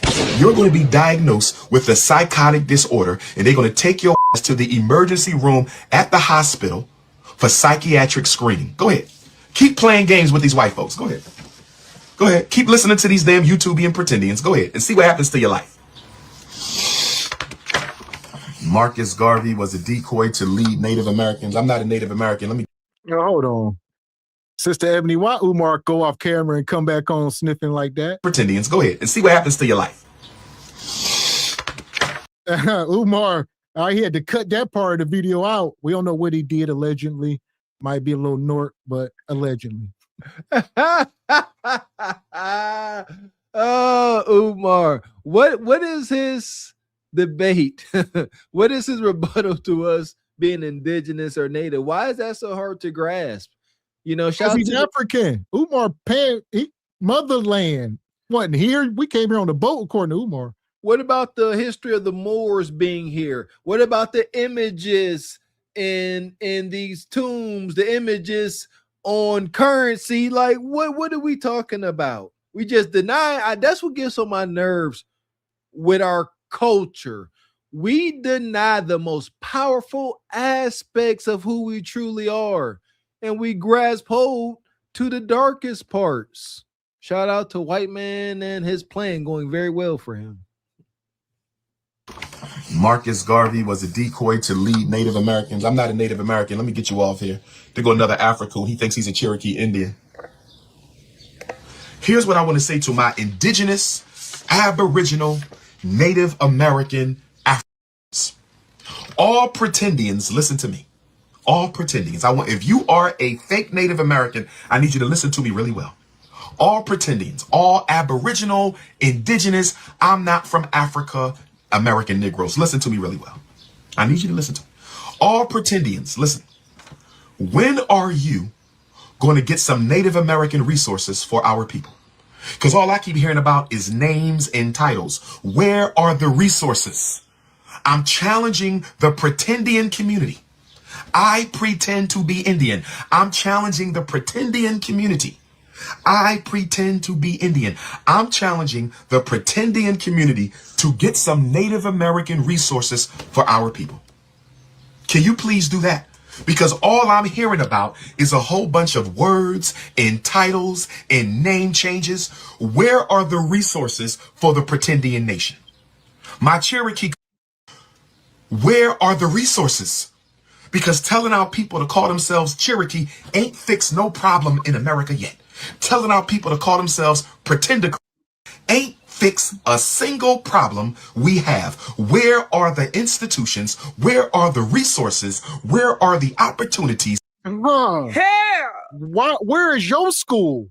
Why ain't your stuff open? You Pan-African, the most requested scholar. You the Prince of Pan-Africa. Why ain't you did a damn thing? If it's so great on the other side, why can't you simply accomplish opening up a small school, Umar? See, this is that illogical pandering madness. Umar will, on one side, will acknowledge the struggles of FBAs. Whenever he is asking for sympathy and understanding from women, we put on display. Oh, sister, you gotta understand your man being oppressed. He don't have it as easy as you. He got more obstacles. But then when you try to make this point, now why ain't y'all got resources? Do you see how we can connect the dots to the pandering? One conversation, he is sticking up like Godfrey for FBA men. But now, since we are here saying that we've been here, no, you ain't. Where your resources at? Where your buildings? Where your hospitals? Ninja, Where is this school at? I can't believe he got the nerve. Well, Quisha got him hyped up. Umar up here asking folks where their brick and mortars are is outstanding. Where I'm challenging the fake Cherokees, the fake Choctaws, the fake Seminoles. I'm challenging the Aboriginals, all of you Negroes using white people's words. All of you New Age Native Americans using white people words to describe yourself. Can you please produce some resources? What good is telling people they a Cherokee and you ain't got no damn jobs, you ain't got no schools, you ain't got no damn banks? What good is telling people they Choctaw? You can't stop no police brutality. You ain't got no medical services for nobody. Where is the damn resources for the pretendians?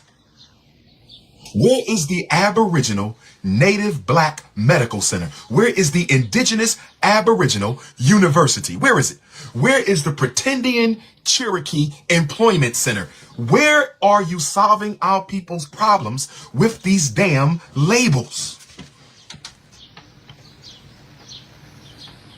Where? Not one of these pretendians has any resources set up for our people. All they're giving them is a superficial name change. This is amazing. Hell! You got the audacity to be sitting up here talking about what people should be doing and resources and what have you done for me lately. You've been trying to open up a school for damn near 20 years. All right. And you got the nerve to talk about hospitals, banks. You can't even open a school, Ninja.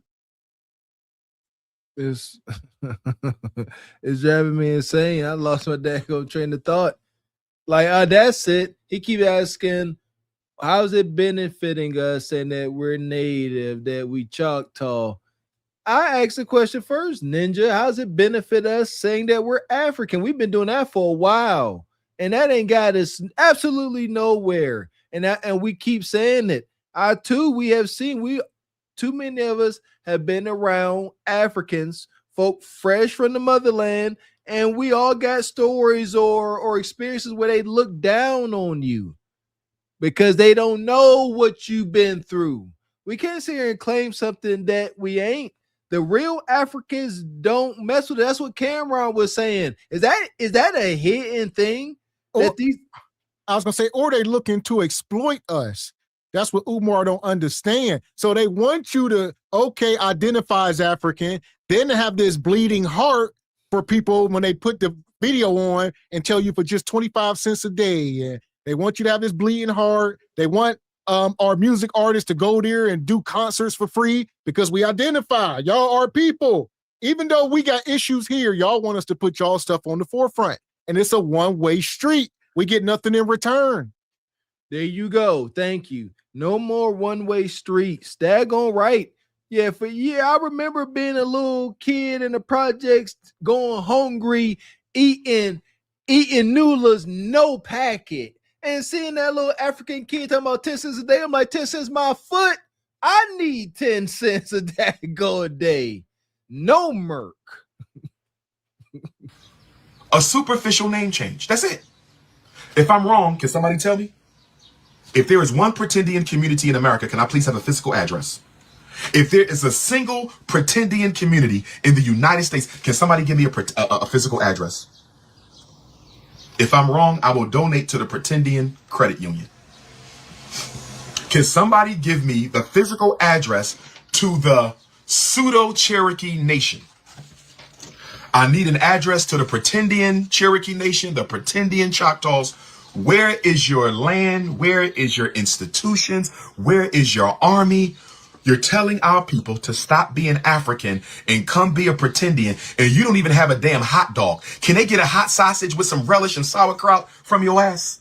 No, brothers and sisters, I'm not trying to be funny, but I'm trying to read the word of the greatest Pan-Africanist of all time. I'm trying to help our people understand and understand their African responsibilities, and we got Cherokees, we got fake Choctaws interrupting the live. We got fake Native Americans knowing damn well they got African blood in their body, talking about they ain't left nothing in Africa. They haven't. Y'all cannot keep conflating these two things. Like, somebody do you say this to Jamaicans, Haitians, anybody who identifies as something else? It is only folks here. We don't get that, grace. It's like, no, y'all ninjas came from Africa. All right, the Jamaicans, they Jamaican. People from Haiti, Ghana, wherever, even the people in Brazil or wherever, they are Brazilian. But you ninjas is African. You see what we saying? It makes no sense. Umar been talking out both sides of his neck. I can't take him serious at this point. I used to, man, before his buffoonery on social media, I was a Dr. Umar fan. Shout out to Hidden Colors. I had a pretty flattering introduction to a lot of folks. Him, 15, 19 keys, and god dang it, as time goes on, look at it. He up here, swole up, not in a good way, and his shirt says fast, pray, meditate, repeat. Let's start with the fast. That's the first one. Umar, you was already up here talking about you about to eat honey buns and zebra cakes and tater chips and drink a Pepsi Cola. And you talking about fast. Come on, practice what you preach. Practice what's on your shirt and open your school, ninja. Chinese geneticists have already admitted the original ancestor of China was an African. Chinese geneticists just admitted last year the original ancestor of China was African. The East Indian geneticists have already admitted the original ancestor of East India was an African. Gosh, hold on. Yeah. Why do you keep delineating them? How can you delineate them and say that? They got African blood in them, but you call them Chinese. You call them East Indian. You identified with whatever they told, but FBA or indigenous or whatever people identify as, he can't accept it. Nobody, who's saying that they may not have African blood in them? If we all come from Africa, if the theory is true, then yes. I don't think anybody's disputing it. So, again, there's an agenda set up. Umar got connections and ties in Africa. He was over there doing big things over there. I get it. He has his alliance. You see, anytime you have an alliance, it's easy having a bias because you should and most likely will have a bias towards your alliance. There ain't Pan-African trying to put forth any effort to get true FBA individuals reparations. See, he won't acknowledge, come on, they gone in them. They don't care about Nug Bone Quisha in the hood dealing with the true remnants of the atrocity that was slavery. No, they just want to band together, get resources, and do whatever the heck they're going to do and still leave us, the bulk of us that have experiences, man, it's just leave us here. They don't care if we perish. That's the problem. And shout out to the brother No Contendo. It's kind of like his sentiment. So Bonquisha and Nug, although we hold everybody accountable, we can easily identify our struggles and pinpoint, where things come from, and we trying to correct things. But, he can sit up here and be like he said, they got opportunity, they got this and that. So they can look at you as privilege, even the most downtrodden Nug. And like you said, y'all got to understand the context of it all. You must. History. Context. Especially at a certain age. Like I said, we don't sit up here and vouch for grown-ass 40-year-old bums. But like you said, the youth is obviously our message, and we trying to fix things. Yeah, we got to cut off. We hard on men. It may not be your fault, but it's still your responsibility. And the older you get, heavy on the responsibility. Heavy. Admitted the original ancestor of East India was an African. Our brothers and sisters in the South Pacific have already admitted the original ancestor of the islands of the South Pacific was an African. Our Australian ancestors have already admitted the original inhabitant of Australia was an African. This has been proven scientifically. This has been proven genetically. This has been proven anthropologically. In Mexico, the original ancestor of Mexico was an African from the continent. So can somebody help me understand? Can somebody help me understand? How is it everybody on earth of color, every people of color on the planet of Earth. And y'all know I hate to use people of color. You know I hate to use people of color.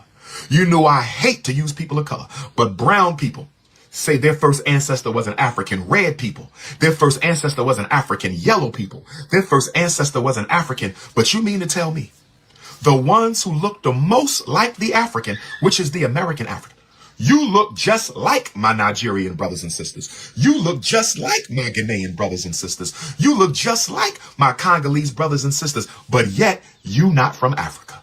Lord have mercy. You know what we're going to do? We need some black geneticists. We got to be black geneticists out there. We're going to shut all this shit down.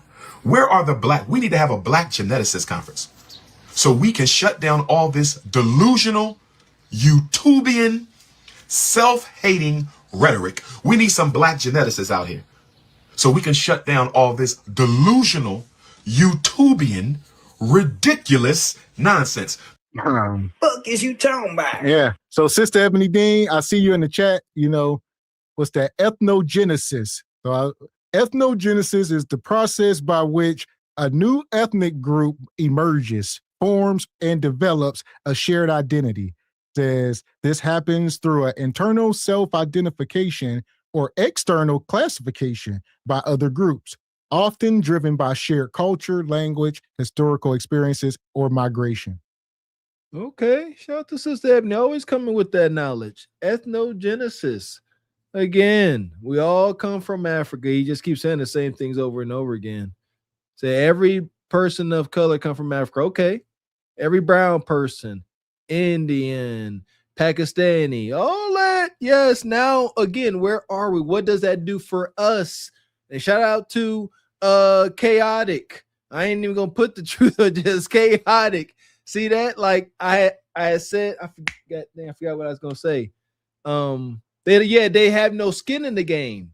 They do not care if FBA get what they are owed, the reparations. They don't care. That's what they're like. Just say you're African. FBA, don't worry about it. Once Nigeria get the bread, then we could talk. No.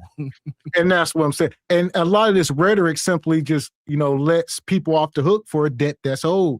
And shout out to Truth. Like, there was no ethnogenesis. We ain't African. I have documented proof. And like I said, that's going to be hard to believe. Like, where you getting? I mean, well, I say it's just a matter of what you choose to believe at a certain point. That's why I was telling the Chaotic, don't come up here talking to me about damn Ramsey the Fifth or something that happened long ago or anything out the Bible, like respectfully, because the stuff we are talking about is documented. There are people still alive and they done talk to people that were alive. Like, this stuff we can connect dots very easily and we don't need to go back that far. We talk about now. And that's what you was trying to say, bring it to current times. I used to solely believe that every last one of us came over here on some ship. And then science proved that was impossible via the rust from the chains and closed spaces, diseases, everything. And it's like, okay. And then more and more stuff comes out. But I get it. Once as a people, we hold on tight to a truth. To sit there and have a change of mind, that's painful. Because like, holy cow, I've been thinking wrong all this time. And especially today, folks don't like being corrected. I find it to be odd. Yeah. Welcome to 2026. Appreciate you, Travis Golston. Says, forcing identifiers is an act of hostility. We hostile. Well, that's Umar. Yeah, Umar is the one doing the forcing. Like you say, you can't tell people what they identify as. People, we FBA. No, you ain't. You're African. No, like you said, if somebody say I'm Jamaican, shout out to No Contendo, I ain't gonna say no, you ain't. You're African. No, like. Gotcha. Okay, gotcha. Yeah, we ain't forcing nobody. If you say you ain't FBA, good. And if you say you is, just prove it. But just don't tell us what we ain't. That's all. There you go. Thank you. Appreciate you, brother Derek. Good to see you, man. Says, for a learned man, he sure does dismiss knowledge. The first step to freedom is knowledge. Knowledge itself. Amen. That's what we're looking for, man. Shout out to our folks desperately trying to find our identity. A very unique struggle. Man. Yeah! Boom, shakalaka! Here we go. But here's my thing. If you don't want to be black, that's your right. I don't want to claim nobody who don't want to be claimed. All I'm saying, if you're going to mislead my people into re-identifying themselves as something other than their original birthright, can you please get some resources? Can you open up a dollar store? Can you open up a tire repair shop for the pretendians? What are you going to do for them once they start calling themselves a pretendian? Do you have a hot dog stand? Do you sell water ice? Do you got some oranges and apples? Ninja? You damn intellectual masturbating pretendians. What do you have to offer our people? What do you have to offer our people? Can you make some damn hot dogs? Do you have a can of beans for the hungry homeless? This is what I want the pretendians to do. Go save all the homeless people. You want some pretendians? Go help all the black homeless people. Find them a house. There you go. They will all be a pretendian. Go and get the African homeless off the street and get them a house. There go your pretendians right there. You superficial identity Negroes. No services, no opportunities, no resources. And some of you black people are dumb enough. Some of you black people are dumb enough to think that by calling yourself a Native American, white people are going to treat you different. Huh. Umar, some of these people are even dumber than that. Some of these people are so dumb, they will give you money thinking you was going to open up a school, but all you did was buy Kudakata. Yeah! Some of these people so dumb, they hit your Cash App thinking you're going to open up a school and hire a faculty. Huh. Yeah! Get out of here, Umar. Ain't none of this got nothing to do with how white man about to treat nobody. What you talk about, Umar? There you go with his poking. He always said, oh, y'all want to do something I don't agree with. You trying to pander to the white man. Freaking, this ain't got nothing to do with him. We can't stress that. It ain't got nothing. He got to cut the check because of the debt. Oh, but it ain't got, we ain't care about how he feel about it. Absolutely not, Umar, but good try. Good try. Some of you think if you walk into a bank and ask for a bank loan and they say, what's your race? You're going to put Native American. And you know what they're going to do? They're going to reject your application on the basis that you told a lie. Fabrication of information on the application. I want you to go for a job interview and I want you to put down Cherokee Nation where it says race. And your ass is not going to get the job for fabrication of information on the application. Go ahead. Go to McDonald's. Well, McDonald's might hire you too, but go to Walmart, go to Home Depot for a job. And I want you to put down, I am a Choctaw Indian with your black ass. Tell them you are a Choctaw. My grandmother, I'm a Choctaw. Put that on the job application and you will not get hired for fabrication of information on the application. And you middle class pretendians, y'all really gonna get in trouble. You a doctor, a lawyer, an engineer, or you gonna walk into a white firm and fill out a job application and tell them you're a Native American? They're going to tell you you're psychotic. You're going to be diagnosed with a psychotic disorder, and they're going to take your ass to the emergency room at the hospital for psychiatric screening. Go ahead. Keep playing games with these white folks. Go ahead. Go ahead. Keep listening to these damn YouTubian pretendians. Go ahead and see what happens to your life. Tell your kids to go to back to school night. When your kids go to the Black History program, tell them to stand up and tell all their white classmates and white teachers, I'm not from Africa. I was already here. I am a Native American. And then the white folks are going to say, which reservation are you associated with? And you're going to say, North Philly, South Central, Baltimore, DC, Atlanta. Woo! Lord have mercy. Lord have mercy. I can't take it, brothers and sisters. Listen, I love being an African. Yeah, he keeps snorting. And how about this? Umar, how about you just go fill out a job application and get a damn job? Take care of your kids, open up the school, move out your mama house, get your hair retwisted, all right? Bathe, work out, something. Heavy on the workout. Look at his shirt. It says fast. Fast, meditate, pray, repeat. When last time you fasted? You came up here trying to confess your sins, something about eating little Debbie's and stuff. And what's on the inside reflects what's on the outside. There, I have some sympathy for Umar. He just sugar processed food drunk. That's all. When he was on Hidden Colors, he was in shape. His mind probably wasn't foggy like this now. That's why he always talking about toaster strudels and Cinnabons. He got a vicious sweet tooth on both ends. And listen, I just got an idea. It may be too late, but it ain't never too late. Umar, for these last 15 years, you've been trying to open a school. Instead of wasting your time trying to be intellectual or a scholar, you could have been being blue collar and hands-on. Umar could have been to trade school. He could be a certified plumber, electrician, carpenter. You could have built the damn school by yourself, just with a couple crackheads and some Mexicans, just apprentice work. And you could have had all the knowledge because you are the electrician. All right. If you were so smart and you got all these solutions, you would be a jack of all trades instead of somebody who just intellectual but can't do nothing. There you go, Umar. You did it wrong there. We say, yep, we acknowledge hindsight's 2020, but nevertheless, to be a man, you must acknowledge that sometimes you are wrong. Shoot, we got old nugs in the hood that opened up trade schools to some degree. And they got kids in there learning skills. You could have did that, as Mr. X said, then had them put your school together. That was a big hindrance.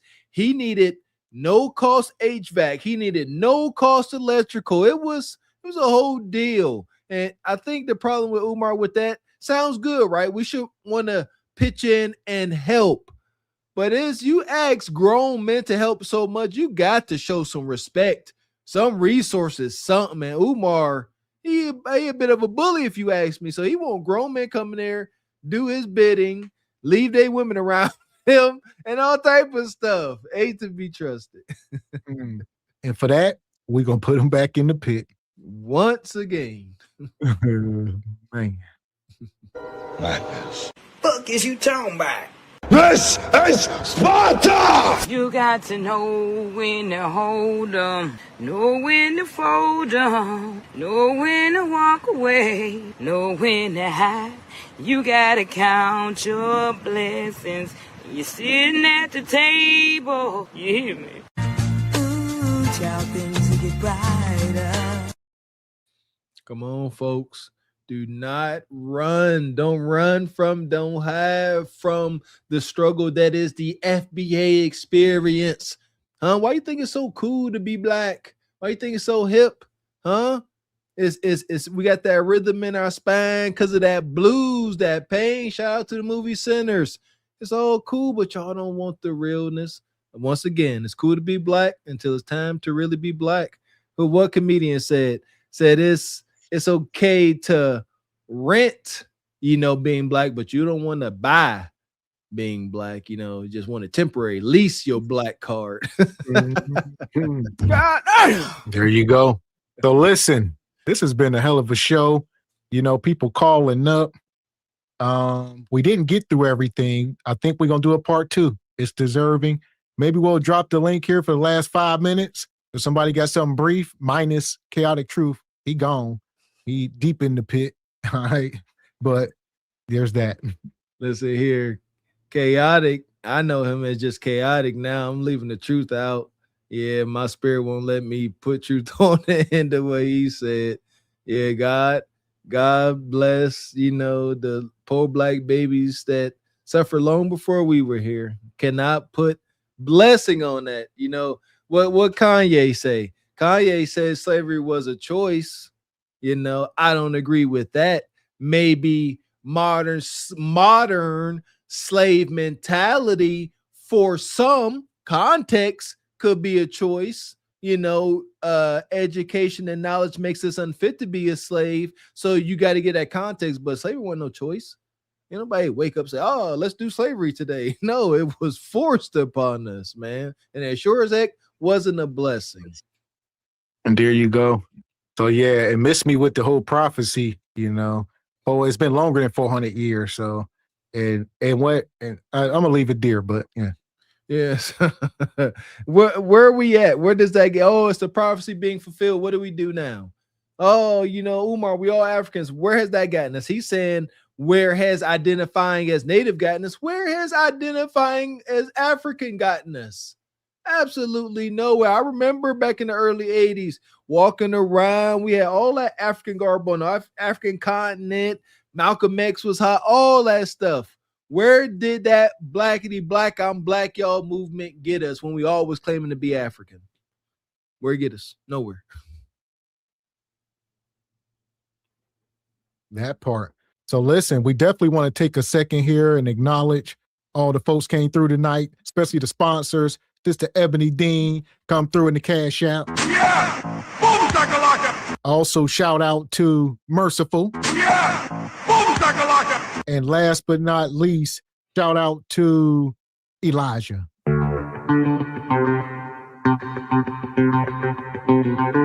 Oh, no. But Elijah dropped 100 ball and a 50 ball in the Cash App and $1, I think. So he definitely the big sponsor. He been the sponsor the last couple shows. So hit the email, brother. You definitely deserve something and a wrench. Obviously, you must be, just watching. You don't want to be in the chat with these wild ninjas. I don't blame you. All right. Shout out to Elijah, man, coming through with big energy. Came through with support and mercy and grace and got chaotic up out of here. We appreciate y'all. We appreciate all y'all coming through, supporting the channel, having this conversation, at least giving y'all a few little tidbits. These conversations are not always fun. They ain't never really fun. They ain't fun. They're not really entertaining. We get it. However, there's some bases we need to cover, man. We can't always, talk about stuff that's, getting little chuckles and laughs. This is life. So a lot of folks like to make the argument that social media, YouTube ain't real. It's real. Shoot, shout out to Brother Mailbox Sports. When he came to Pittsburgh and we met up, that was real. This stuff is real. It's as real as you make it. Shout out to the fake ass social media influencers and YouTubers. This is real over here. Shout out to Cart Before the Horse. Shout out to SBC. Big shout out to Truth Over Lies, where we telling the truth over the lies, my baby. That part. And shout out to all the sponsors tonight. Come on, just bring it. I need you to stand up. Why y'all not moving? Come on. Don't make me push. Don't make me push. Thank you, sir. There go money. She's touching you. Where they get that money? Where they get that money? I can see money from a long way. Elder Gregory Kelly, That's right. Come on. $100. Everybody get something in your hand. Come on and put it right here. Appreciate y'all, man, coming through. So as y'all know, if you missed last night's show, don't hesitate to go over to the Single by Choice channel and check it out and get caught up before tomorrow night, because we will be back for more madness. Oh, and last night's show was a classic per usual. Big shout out to the replay gang. We definitely appreciate y'all. But as y'all know, ain't no show like a live show, don't you know? So make sure you got your notifications on. Make sure you are subscribed to all 3 channels. And make sure you join that Patreon. Speaking of the Patreon, big shout out, much love and respect to Stu Peas in the Patreon, giving those accountability checks, working out, putting the work in. Shout out to SBC Nation, man. Over here, we put in the work, we walk it like we talk it. We appreciate you, Jav Chickens. That part. So shout out to all y'all, everybody coming up. This was an awesome show. Wasn't the longest show, but it was extremely entertaining if you've been here from the beginning. And like I said, we definitely going to do a part 2 to this because there's more to talk about. Shout out to Mr. Wilson. He always do it for me. Every time he come up here, it's a sound bite. Shout out to the OG. Looking good. He always got his beard combed up. Mr. Wilson got him a woman. That's why he can't afford no daggone cheap Patreon membership out here tricking. Yeah! Boom, shakalaka! That part. Buying them Go-Yard bags and all that. Spin that ish, Mr. Wilson. Mr. Wilson taking his dates to the corner store for a fresh gas station hot dog and a premium buzz ball. Talking about Go-Yard bag. Nonetheless, all right, we will see y'all back up here tomorrow night, 8 p.m. Eastern Standard, for more SBC madness. So make sure you guys are subscribed. Be here tomorrow for more live dating, mating, and rage baiting madness, my baby. So until then, I'm Gavin X. I am Mr. Walker. And we are Carpet for the Horse Productions. A good evening. We trying to get you old now, viral online. Truthful lies, say it loud, say it clear. Left the streets where he need you here. Quarters of vision, fit your focus, kids. Break generational suffering. Truthful lies, say it loud, say it clear. Left the streets where he need you here. Quarters of vision, future focus, kings. Break generational suffering.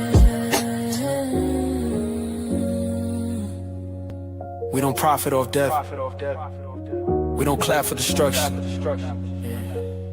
We here to build men. Not Berry boys. Not Berry boys.